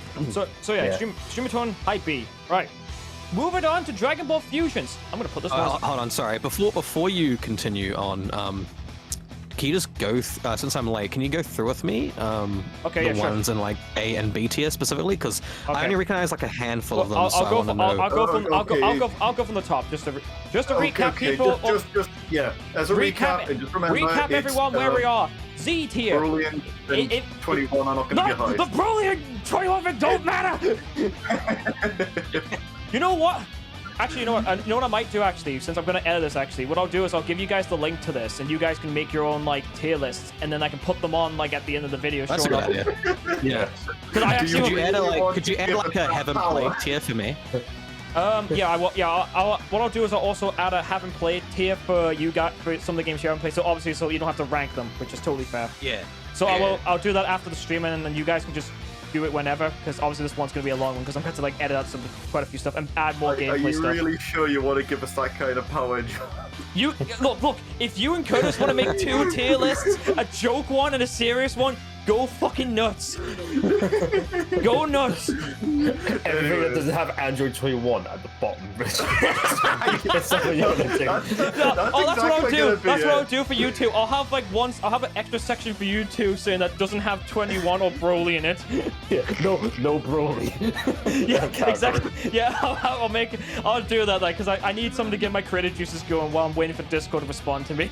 Oh, I need something like that. Anyways, all right. Anyway, back to this. So me and Richard played this one a lot, and it's a really fun 3DS game. Oh, you didn't backtrack. Sorry, I jumped there. All right, so from the top, Z tier, Infinite World. A tier, we've got Budokai 3, Tenkaichi 3, Advanced Battle for the Game Boy Advance, Budokai 1, Budokai Tenkaichi 2, Legacy of Goku 2, Attack of the Saiyans for the 3DS. Then B tier, we've got Extreme Butoden, Burst Limit, Tenkaichi Tag Team, Boo's Fury, Supersonic Warriors 2, Dragon Ball Origins 1 and 2, Budokai 2, Legendary Super Warriors for the Game Boy Color, Dragon Ball Z Harakanaro Densetsu and Goku Densetsu. They have 2 different names in different countries. Don't blame me for that one. Super Dragon Ball Z, Shin Budokai 2, Revenge of King Piccolo, Battle of Z, which it's a PS3 Xbox 360 game, so that people know that now. Shin Budokai 1, Super Sonic Warriors 1, Dragon Ball Z Sagas, Dragon Ball GT Transformations, Dragon Ball Evolutions, Xenoverse 1, Ultimate Tenkaichi, Budokai Tenkaichi 1, Dragon Ball GT Final Bout, Legacy of Goku, Raging Blast 2, Ultimate Battle 22/27. Really? Yeah, Raging Blast 2 really does not do much to it. It's much more soulless because of the galaxy mode and stuff like that. Yeah, that's true. I remember playing that a lot, though. I did enjoy the combat, but the combat, if you but play you're right. The galaxy mode was pretty like, man, I didn't even really. I just played it with friends. I didn't really. If you play Raging Blast 2 now, you'd be thinking, oh fuck, I'm already playing Tenkaichi 3 right now. Yeah, true. And why is Raging Blast 1 better? Has that got like a better story mode? It actually has a story mode at least, and it looks nicer. It honestly, it looks much nicer, but obviously, it doesn't. I wouldn't say it plays better, but like it just looks nice and has an actual story mode, unlike the soullessness of Galaxy mode. Yeah, I remember Galaxy mode. I remember like doing it like twice and just not bothering up. And you have to play it just to unlock everyone's character skills, even for characters you don't even want to play as. Fuck me. Yeah. And lastly, Taiketsu, for obvious fucking reasons. All right, cool. Back to where we are. I agree with like the ones I've played. I definitely do agree with the positions though. So, like I was debating putting BT3 at Z, but then there's obviously like its story mode kind of kills it a bit, and like the over saturation of characters, which knocks it down. So yeah, I had to put it A. I haven't played any that's in C and D tier. That's fair. Everything I've played is in B or higher, so it's like, except for Raging Blast 2. Like, that's the only one that's low that I guess I would probably put at the lowest. Yeah, that's totally fair, that. Yeah. Alright, back to... I got no complaints. No, it's fine. Alright, so next up, Dragon Ball Fusions. Me and Richard have played this one a lot, and I'm going to have to put that one... It does sound familiar. I'm actually going to have to put that one... Honestly, I have a lot of fun with this one. I'm going to put it like... What's that on? It's on the 3DS. I've definitely heard that before. So I'm definitely have to put like pretty high A tier because I love the fact being it's just you get to create your own character, you get to go for like a story mode, you get to recruit literally every single Dragon Ball Z character, and the whole premise, fusions. Is it really better than BT2 though? Yeah, I have to say it's actually better than BT2 because it's really it's a turn-based RPG with actually moving your character around in positions of the arena. Depending who you've got in your team as well, you can do things like fusion, and you can make... you've now got a thing called the fusion bands. So what they do is effectively, you could have your character fuse with any other character in the series, and as long as you have the right level up and everything, you can make them stronger. So on the front cover of Dragon Ball Fusions, as you can see, is you can have the fusion of Broly and Goku. Karali. So you can have all of your fanfic-like dreams come true. You could have Super Saiyan Goku fuse with Piccolo. In fact, I'm going to check. There's a YouTube video on that. That's not a fusion per se, but that's what the friendship fusions are, where you can like set whatever character you want and they can fuse into anything. You can pretty much make, like, if you wanted to, you could have like Super Saiyan Blue Goku fuse with Super Saiyan 4 Vegeta if your friend has that character set up, and they can just create like different combinations. Like, there's so many things. I mean, for fuck's sake, Araydi's a playable character, and she can fuse with Toa. I think, like, there's like, even Jine's a playable, even like Goku's mom's a playable character in the game. Cool. Like, there's so many possibilities. You get like GT characters, some super characters. You get like the whole fusion band creates new fusions like EX Gogeta and stuff like that. Like, there's a lot of like stuff like that's in it. It's a very fun RPG. Like, and it has like you do have to like go for like a bit of a grind to like get some of the characters though. But if you know what you're doing, it becomes such an easy ride, and it's such a fun ride, especially if you got someone else that has the game and you can just create like stupid fusions and try stuff out. I definitely say it's like, the problem with BT2 is that its gameplay is a little bit, again, it's not, BT2 hasn't reached the pinnacle yet of what BT3 is, and the CPU is a fucking prick in fucking beam struggles and clashes where it will always beat you. Like, so yeah, it's a prick. I've been playing that recently, and I haven't actually had a beam struggle yet, so. Oh god. I wouldn't know. Or what, have you been playing BT2? Sorry? What, have you been playing BT2? Yeah, I've been playing that in my own time, yeah, recently, yeah. Oh, God, don't play that game on fucking hard then. No, I haven't. Don't worry. You won't like it. Oh, you won't like it. It's really just a I mean, you know I don't like the CPU on hard mode in BT3 because it's just not fun. So I mean, when I play BT2, I'm like, yeah, normal mode. That's totally fair, that. So, yeah. Yeah. A for fusions. So, Xenoverse 2 now. Now, I would definitely put that. Now, for me, I think I've had the most. I think I've played longer. Xenoverse 2. Yeah, I definitely would say I've played this like the most out of any of us. It's been a while since I played. I mean, I made a series on that. Remember? Yeah. I still remember. Sorry, we've got an in joke from this because one time we bought a friend the DragonBallZ Monopoly game.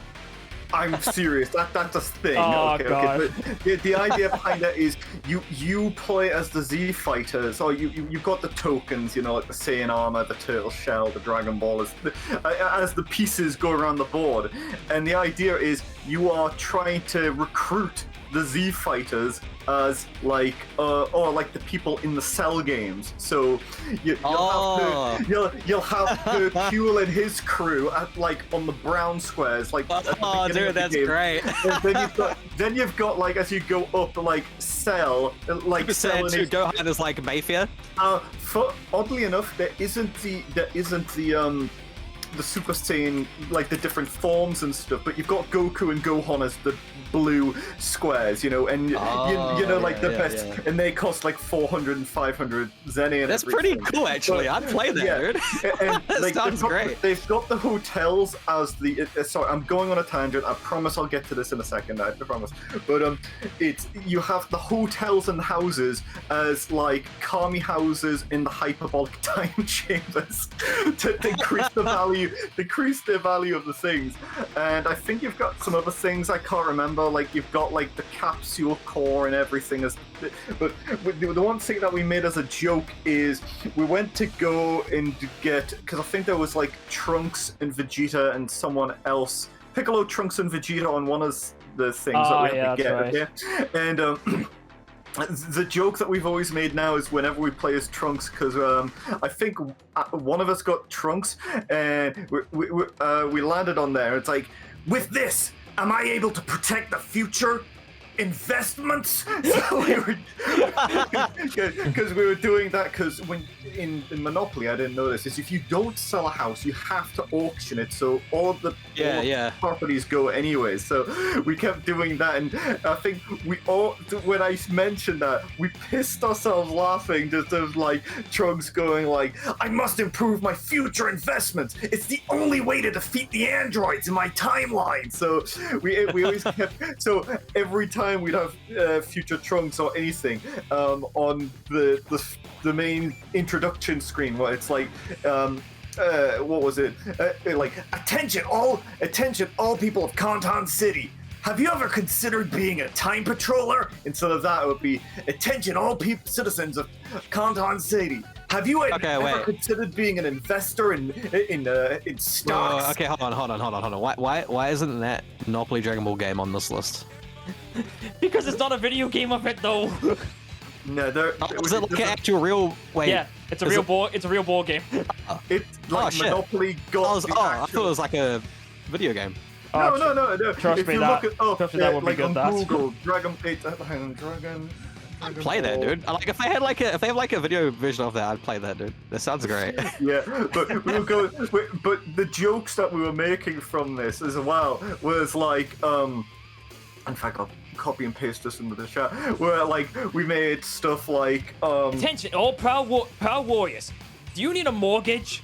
As a time controller, you'll be able to get all the money you need to fill out your mortgages on your next investment. Yeah. Trunks, we've lost our stock. No, my future investment. Ah! And he ends up going Super Saiyan. It's like my investments. Oh,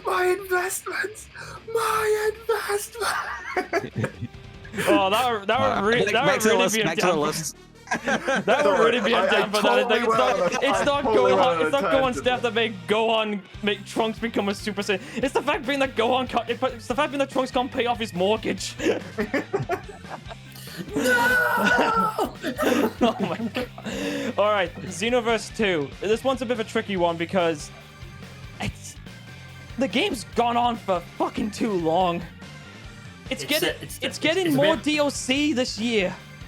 Really? Yes. It's definitely getting a love-hate sort of thing.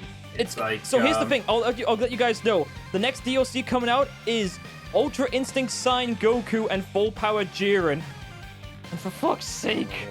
Like, here's the thing. There was a vote to pick who you wanted. There was GT Vegeta, there was Bergamo, there was Dispo, and then there was like for some strange reason there was flipping Android 18 in a tracksuit, which was odd because they could have just made that a costume.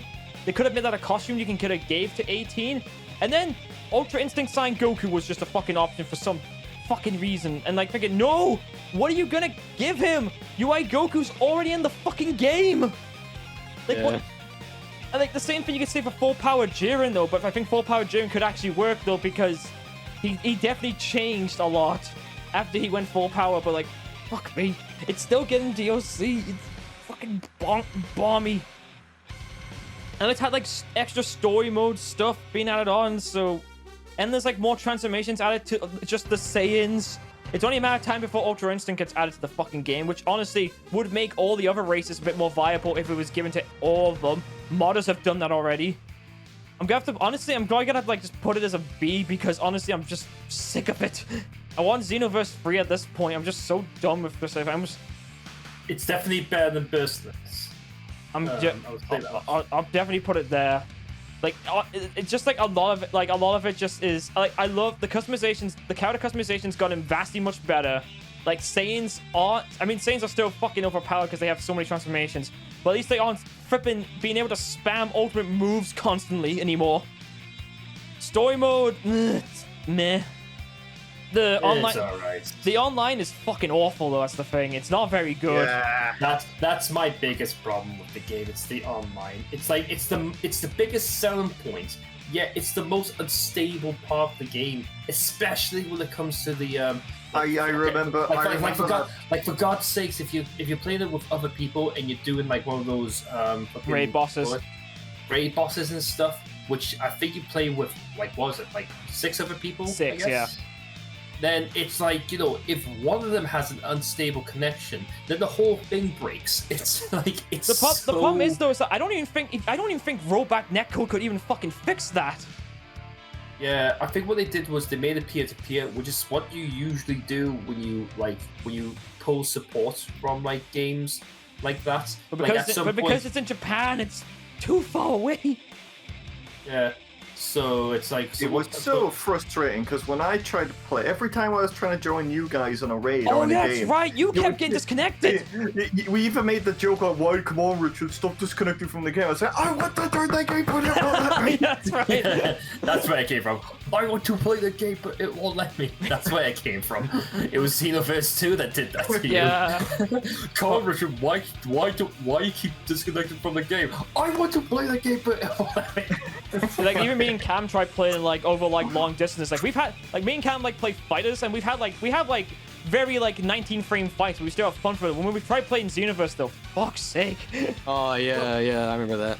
Well, even down to the point where it was just me and you, John, when we tried to play Xenoverse 2, and we sort of like we don't have like brothers who likes to stream like every day or whatever. Do you know what I mean? Richard doesn't have that problem anymore since his bro has gone off to Spain probably. But back then it was sort of like, you know, it was one of those hit miss situations. But it was like with me and you, it was like, well, what? Like there was no excuse for it. It was just like like even on Discord we're fine most of the time. Do you know what I mean? We can talk. Yeah. And when it comes to the other multiplayer games, it's fine. Xenoverse 2 kept disconnecting all the time. It's like, and I feel didn't they have it with us? They had it with us too, didn't it? I think we disconnected a lot too. I think maybe once or twice, but a lot of the time it was more like it was just like me, like I was doing one thing and you were like falling far behind because of the connection. Yeah, that's really we tried though.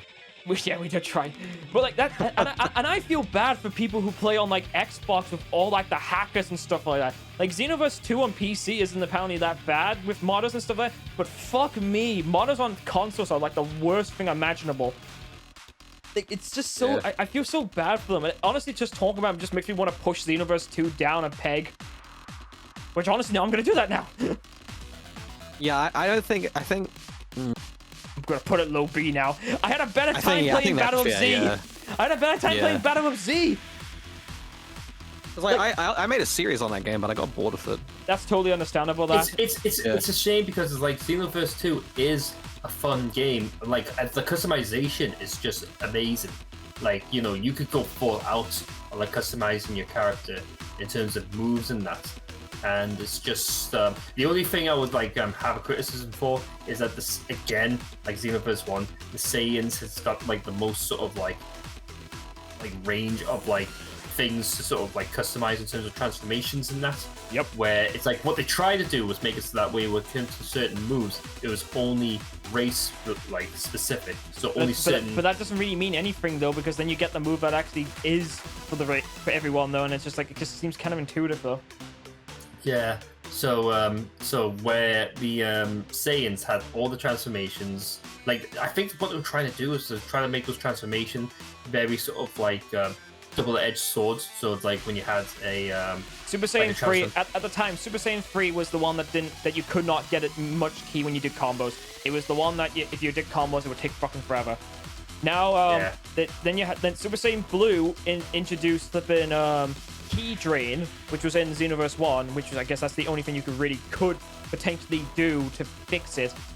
And then Super Saiyan Blue Evolution got added, which honestly I don't like how it got added. I prefer it just to be a Vegeta thing, which really is fucking stupid. It had more key drain, but like you can mitigate that again. It's not really difficult to do that though with a specific build. Just What I found weird about like so the Mechians, they had the one where it's like you can grow big, didn't they? yeah, if they had like Super Namekian, that would actually help. Yeah. Like being just like having like sync with Nail or fuse with Kami, just something to That'd work. be good. Yeah. Yeah. And what they could have done was make it so that way once like so basically when it comes to Super Saiyan transformations and that, you can actually go backwards because obviously in case you didn't want to sort of like continue on having the benefits because of the disadvantages. When it comes to something like the Namekian, for example, when it comes to fusing with a Namekian, you could have like an advantage, but then maybe a disadvantage as well. And one of the disadvantages could be that you couldn't actually go backwards because once you fuse, like that's it, you're stuck. That's not a bad one. That gets like a big boost, but I mean that could be something. But then again, though, like most people who play Xenoverse don't go back in transformations. That's the only thing. Yeah. Though. And when it came to the Frieza race, they had like a cool sort of like yeah, they had golden transformation. I mean, they had just golden form. I mean, that's really it. I mean, it would be cool if like they had like some augmentation forms. I mean, modders have done it pretty well, which makes me wonder like why it's baffling to me that some modders are actually able to create like augmentation forms for all these all like the races and stuff like that. It's just even some of them have just created like actual new moves and stuff like that and made them look almost on par with how good they are in Xenoverse. But then again, Xenoverse is just they're not very cinematic because obviously you're in like a battle area, you're in an arena fighting right now. You can't really do cinematics because everyone complains, why is there no permanent damage? Why are there no beam struggles? Have you played fucking have you tried playing Xenoverse? Like that'd be the margins I didn't like. Oh yeah, the margins just again. It's a Dragon Ball Online continuity thing. Like the purification thing turns them into Kid Buu. It's a Dragon Ball Online continuity thing, so that's what that is. Like they fall from that, but it is really lackluster. Yeah, so it's like it's one of those things where it's like either you pick the Saiyan, and then humans are still fucking broken with their combo game and stuff like that. And at the time, people were using Power Pull, but now they've obviously dropped that now. They're now using Potential Unleashed, which every race... I like how humans are broken. They are broken. Like, the combo game's really good. Like, they're like probably the best combo game. I think you saw, like, the sort of stuff that I was, like, pulling off when it came to the humans. Like, you could there was, like a continuing uppercut move I could do where it's, like, I think it was, like, 1-2, lowest swipe, then kick up. Then you just have to, like, double tap forwards to then do it again and again and again. and it's like once the opponent's like key went like high enough to sort of like counter it, you sort of like ended with a sort of like front flip and then attack downwards. Like I remember doing that loads of times. Like that's one of the things I liked about the human race. It was very sort of like you could sort of like lead or continue like a combination quite fluently. I did try to do the Saiyans, but it was very sort of like Saiyans have got like fucking weird things with their weird like it was very thing. a lot of stuff was very forced. Like you had to go in one direction and continue on to another direction. The human ones, you could just sort of like you could string and you could sort of like lead to one type of like finisher or another type of finisher, and I just like that was one of the things I really loved about it. And yeah, that's totally understandable. That like, but Xenoverse 2's like biggest problem was the connection. Like, yeah, we tried so hard to fix it. If free ever comes out, if free ever does come out, they have to fucking do a complete overhaul on its fucking network, because otherwise, people are just gonna get. Otherwise, you're gonna have the same problems over again. People are probably not gonna play it. Yeah. All right. But yeah, it's just, like definitely like I definitely enjoyed Xenoverse 2. It was just like that gaping problem. Yeah, obviously. Like yeah, I think we've all experienced that gaping problem before. Yeah. All right, the big one. Yeah, that has to be Z. Like Dragon Ball FighterZ. It's #1. Yep. yeah. Yeah, obviously Richard. Oh, because it's until 21, not because of the mechanics or like the longevity of the game. No, forget everything else. It's just under 21. Richard, you bitch! you're a fake. You're a phony, a big fat phony. I mean, I don't even. I'm going to contest mainly because I think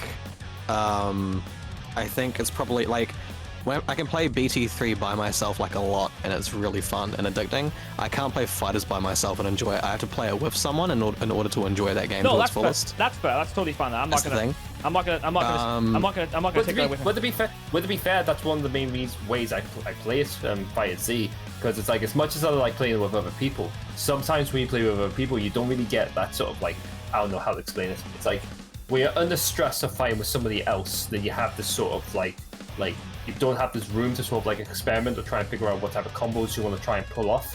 When it comes to playing against a CPU, you have this sort of like consistent difficulty, if that makes sense. So once you get used, so basically when you fight against a CPU, you get used to that difficulty to a certain point that you're able to not only like defend yourself against that CPU, but then you start to like experiment, start to like figure out like combinations to the point where like actually I've actually got an idea for a combo. So then what you do is you leave, then go to the practice mode and try and figure out if there's a way to actually do what you've just learned. Do you know what I mean?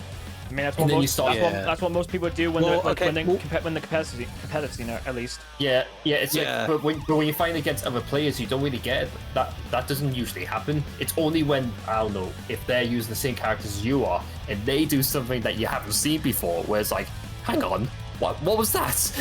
So I'm like, and then it's like, oh yeah, you can do that, you know. I just think the fact that it's only really enjoyable for me if I'm playing with other people limits how high the game is for me personally. That's totally fair. Like, you can play a lot of the games with other people, and which also enhances the experience. But a lot of the other games that I like, for example, Budokai Tenkaichi Ii, I think those two should be in Z. By the way, I love to sit down and play those by myself because the story is really good, and it's just the replay value is just really good. Because going into BT3s and doing the like survival mode, just fighting over and over again, I never get bored of that because it's fun. Because the game just feels really good to play. Plus you got the mission modes too, which are really fun as well. It's just a good game to play single player. It's those modes that I think that kind of have a bit of a damper on it though, because like once you've done them, then that's it. The game's kind of lost a lot of its luster. It does take a while though. That's the thing. That is true. It does. Like, but the problem if I have a BT3 is like its story mode. It's over excessive character roster. Just really just. Yeah. It really pushed it down. Like if it had like if its roster was more like just flipping more direct with what it wanted to be and not just literally throw the kitchen sink in along with a flipping suit and tie and a suitcase. I think you should put Budokai 3 and Z in that case then, because that's like that. No, Budokai 3 has one major problem. It's capsule system. What's that? Its capsule system's fucking shite. Oh yeah, that's right. That's why I said Infinite World is better. Infinite World has got a better honestly, capsule I think Fighters should be at the top of A then, because like it just lacks the single player. The story mode's kind of ass. Yeah, that is. That, I got bored of it so quickly. I will. Okay, to be honestly, I probably. No, actually, you really don't. I haven't played Infinite World, so I can't say anything about that. I enjoy. But I have played Z. I have played Fighters a lot. And its story mode put me to sleep, so I would put that in A. You're right.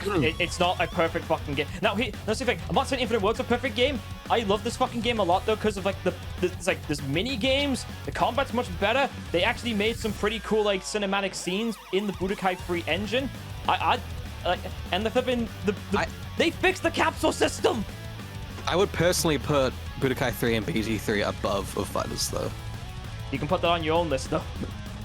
Well, here's the thing that you pointed out that I agree with, where it came to the story mode. It's shit. Great. Well, it's not just the fact that it's crap, alright? And sort of like... It's boring and it's long. I just stopped. It had the same problem with like Budokai 2 had. It's a board and you fight people. Yeah, not to mention that not to mention in order to unlock certain characters, you have to sort of like go certain routes and do certain things in order to get certain benefits, and that's to sort of like make your gameplay easier. But it also sucks that the raids aren't like a common thing. They have to wait a while, and like you could make that a little game mode to like do whenever you want. Oh well, that's another thing actually. So two things. So like the first thing I want to say is my biggest problem with the story is that you couldn't choose your personal character that you want to use to fight threats. Alright? Only thing I have an issue with that though is that at the time we weren't gonna know what the DLC character was, and I think the idea was to focus on good, bad, and then fought. yeah, but you couldn't even play like the Super God Goku or Vegeta in that mode, could you? You could. Could you? Oh, yeah. Didn't know that. But yeah, it's just like that was my biggest problem, which was that if I wanted to continue the story again, but on very hard, alright, in order to unlock all the level 6 skills, then like I would have to sort of like contend with the characters that provide for me. Like I want to choose Z Broly, Super Broly, and UI Goku to play through the story mode. It would make the whole experience a lot less repetitive. But because I'm forced to choose characters they're giving me, it's sort of like it just made the whole experience just way worse than it should have been. I mean, back then it probably like felt like you have to pick the characters that you could do, but nowadays like every character in Fighters now feels very good because of like all the buffs and stuff like they gave them and all that. So you've got so that was the first problem I had. The second problem was when it comes to the raids. Okay, so two things. Sometimes the internet connectivity can like be bad for some reason. Like especially when you're at the final stage of the raid, right? And you lose all your progression. Yeah. So that was shit. The other problem was sometimes the raids is just way too fucking much. Like we've had raids where it was just nearly impossible to actually do. We've actually had ones where we couldn't do it. Yeah, UI Goku's one of them. Yeah, that was impossible. Like, it wasn't just a case that was just difficult, it was impossible. You couldn't do it. There are people who have beat it, there are videos of it, but fuck me. I never enjoyed that part of the raid, which was that they made the characters so difficult. That's like the moment. But again, that's the point. That's the point of a raid, though. It's like any MMO has that, though. That's the thing. Again with Xenoverse as well. The moment you made your first mistake, and like that was it. It was sort of like it was over. Like one of your partners was just dead. It was just you and somebody else. All right. And then if they do the exact same mistake, if they do a different type of mistake or the same mistake, then they're dead. So it's like we've had like fights where it's like we've had one hiccup and then they did a combination that just basically killed us in one shot, and it's just like, oh, like in the span of like 10 hits. And Yeah, it's like, and if you okay, don't- come on. It's one thing like that if the boss is like using like the level system from the fucking story mode. It's another thing that they actually have skills as well to make it even more fucking harder. I remember like UI Goku having like 64,000 health if I remember correctly, and he was level 100. And I think wouldn't be as bad is if they still give you the win condition of who had the most health or who had the most characters. Oh yeah, because there is no timeout mechanic in it.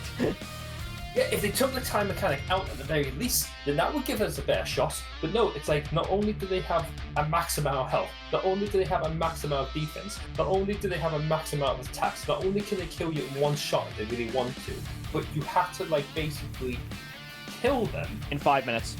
in 5 minutes. Otherwise, you could have maximum health and they could be 1% health and they would win. It's like that's like that pisses me off when they do that. It's like it's so unreasonable. So that's a part of Fire Z that I don't like, which is the absolute piss take of the raids. It's like, And they only and they only happen so often. So there is that. I That's think that. another thing. But one cool thing about it is like, It's the best. It's the best looking Dragon Ball game. Yeah, and people have been modding it to like an insane degree. Yeah, like modern's actually getting much better for it. So there's that. Like obviously, like gameplay wise, it's really good. Cinematic wise, it's fantastic. It's the closest thing to any Dragon Ball game that's ever came out at this point. It's the best looking thing. Like there's no contest about that. So that's why, like, apart from like little things like obviously the story mode shite and stuff like that.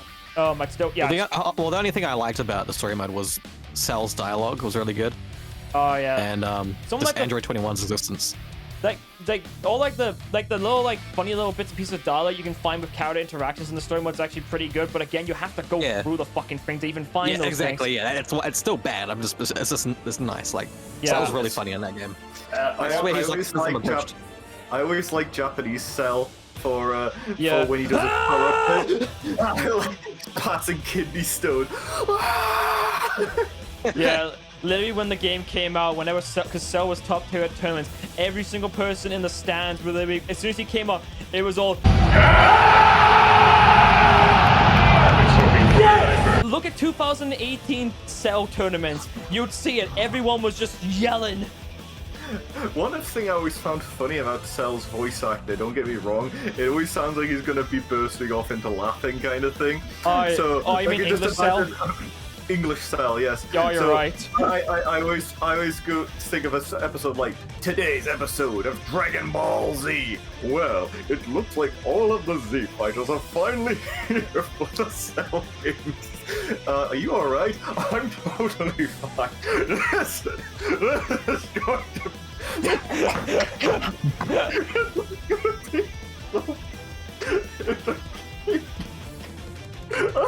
Oh, is he okay? Was that your Hercule impression? Is he okay? I'm gonna blow up the That would be so funny. That's how actually Cell was. Oh man. I'm sorry. Oh yeah, the soundtrack is also like pretty like neat. Yeah. Like I've got some of them on my phone. I think I've Oh. got like at least 8. No, I will admit that. Yeah, some of the soundtrack on Fighter Z is actually one of the songs I really like as of late is the Gogeta's SSJ4 theme. Oh, that's a good one. That one. That's got some good. That's a good one. I like Vegito's actually. Vegito's has got like the right swagger to it. All right. Is that the card game one? Is it? Yeah, Dragon Ball Heroes. I'm gonna put that one as. Oh, I need to play Kakarot actually. You got me that for me, didn't you? Yeah, I need to play that. I'm gonna put that down as. I'm gonna put that down as maybe. I have a question. Is that the one that has Android 21? It does have Android 21 in here. Yes, in here. Richard. Yes, this one has 21. It needs to go and see. So, Super Dragon Ball Heroes. If you're not into it, totally fine. I like the idea of making a team of just fan servicey characters working together. The gameplay wise is not very creative, but it's like how you set your team up and stuff like their abilities and skills, how they work with each other. And it's I also like how you can make the cards as well. Oh yeah, that's right. The heroes did introduce you could make your own cards as well, so that's fun. If only a little bit limiting at some points, with that you can't like make certain characters. Like you can't like make a transforming GT Vegeta go Super Saiyan 4 for some stupid fucking reason because the game's bloody weird. And apparently, the PC version has a fucking bug where the auras don't fucking work. So yeah, see, since me and Rich are the only ones me and Rich are the only ones that play it. So like, yeah, that's about it. All right, Kakarot. So, originally I would have said I would have probably put this maybe a little bit before Xenoverse. That's what I originally would have thought, but because of the Trunks DLC, I'm going to push it fucking. Oh yeah, you did like that the Trunks DLC, the Trunks right? DLC fucking pushed it to Does like. That cost money? If I forgot what version I bought. If I bought you the Ultimate Edition, I don't think you have to pay for it. Oh, okay. One second though. If I bought you the Because the standard Trunks DLC did seem really good. I remember watching you play, and it did seem really good. but if I didn't buy the Ultimate Edition for you, then you may have to just buy. But I don't think it's super expensive. That's right. That's all right. Yeah, I'll probably. If I like it, I'll probably would anyway. But yeah, like it looks like if anything, the Trunks the Warrior of Hope is a separate content, separate from the Kakarot game. Yeah, it's DLC. So if you wanted it, then yes, it would have to be from like some sort of deluxe or ultimate edition, or you would have to buy it separately. There's probably like a season pass thing, if I remember correctly, for it. I forgot what it is. But yeah, I would have said this game would have been a B. Gameplay wise, yeah, it's sort of bare bones, but like there is a bit of strategy to it, how you want to set up your kit, your stat buffs and stuff like that. You've got like plenty of transformations to work with and stuff like that. Also, mods can also, like, if you're really bored of playing as, I don't know, like just normal Goku, you can put him in his yard rat outfit with mods. And if you don't want to play as like normal Vegeta, you can put him in his pink shirt and go for the entire game as pink shirt Vegeta if you really, really wanted to. The sky's the limit with mods. Artwork, well, animation-wise as well, it's very like. Oh yeah, the cutscenes are really fucking good. Like you can obviously tell the FMVs because of like because they're not like done in engine and stuff like that, but they're fantastic. The Trunks DLC was like the hypest thing ever. Like that was so fucking good. So yeah, it's an A. And so with that, the tier list is done. I have one question though. Shoot the question. Dragon Ball Legends, where would you put that? Fuck! I spent too much money, so I probably have to like talk about it, don't I? D, high D at the very least. Yeah. Would you say it was above, like before Xenoverse, but after Ultimate? I said high D. It's the highest D. It's better than Xenoverse 1. Right. Okay. Honestly, I have to put it like up before maybe if I want to be even generous, I'll probably put it before like Evolutions maybe. But that's my. But yeah, if I had to rank the phone games, like Legends would probably go fucking either low C or high D. Dokkan same. Can't really fucking say more than that. I mean the Dokkan Legends looks good, but again, most of the characters play the exact fucking same and stuff like that. It's just a gacha game. It's just it's good. I don't like that and pity stuff now, but no, I wouldn't talk about it that much. My biggest problem with Dragon Ball Legends is like, okay, so when you're playing this via the sort of like PvP sort of like setting, it's like obviously you want to choose the characters that gives you the best buffs in that, and the problem is, but then they nerf the character you want. Yes, every now and again, in order to include new characters, they have to nerf existing characters and create like a new tier, tier characters. It's not that. It actually follows in Dragon Ball's footsteps with power creeping. New sparking character comes out better than the other ones. Oh, a Legends limited character that has a dramatic finish and stuff like that. Oh, it's the toppest of tiers. And then they added Zenkais. Oh, fucking hell, Zenkais. Okay, no, no more Legends. I don't want to talk about fucking Legends. I don't want to talk about it. It's just. All right. Okay.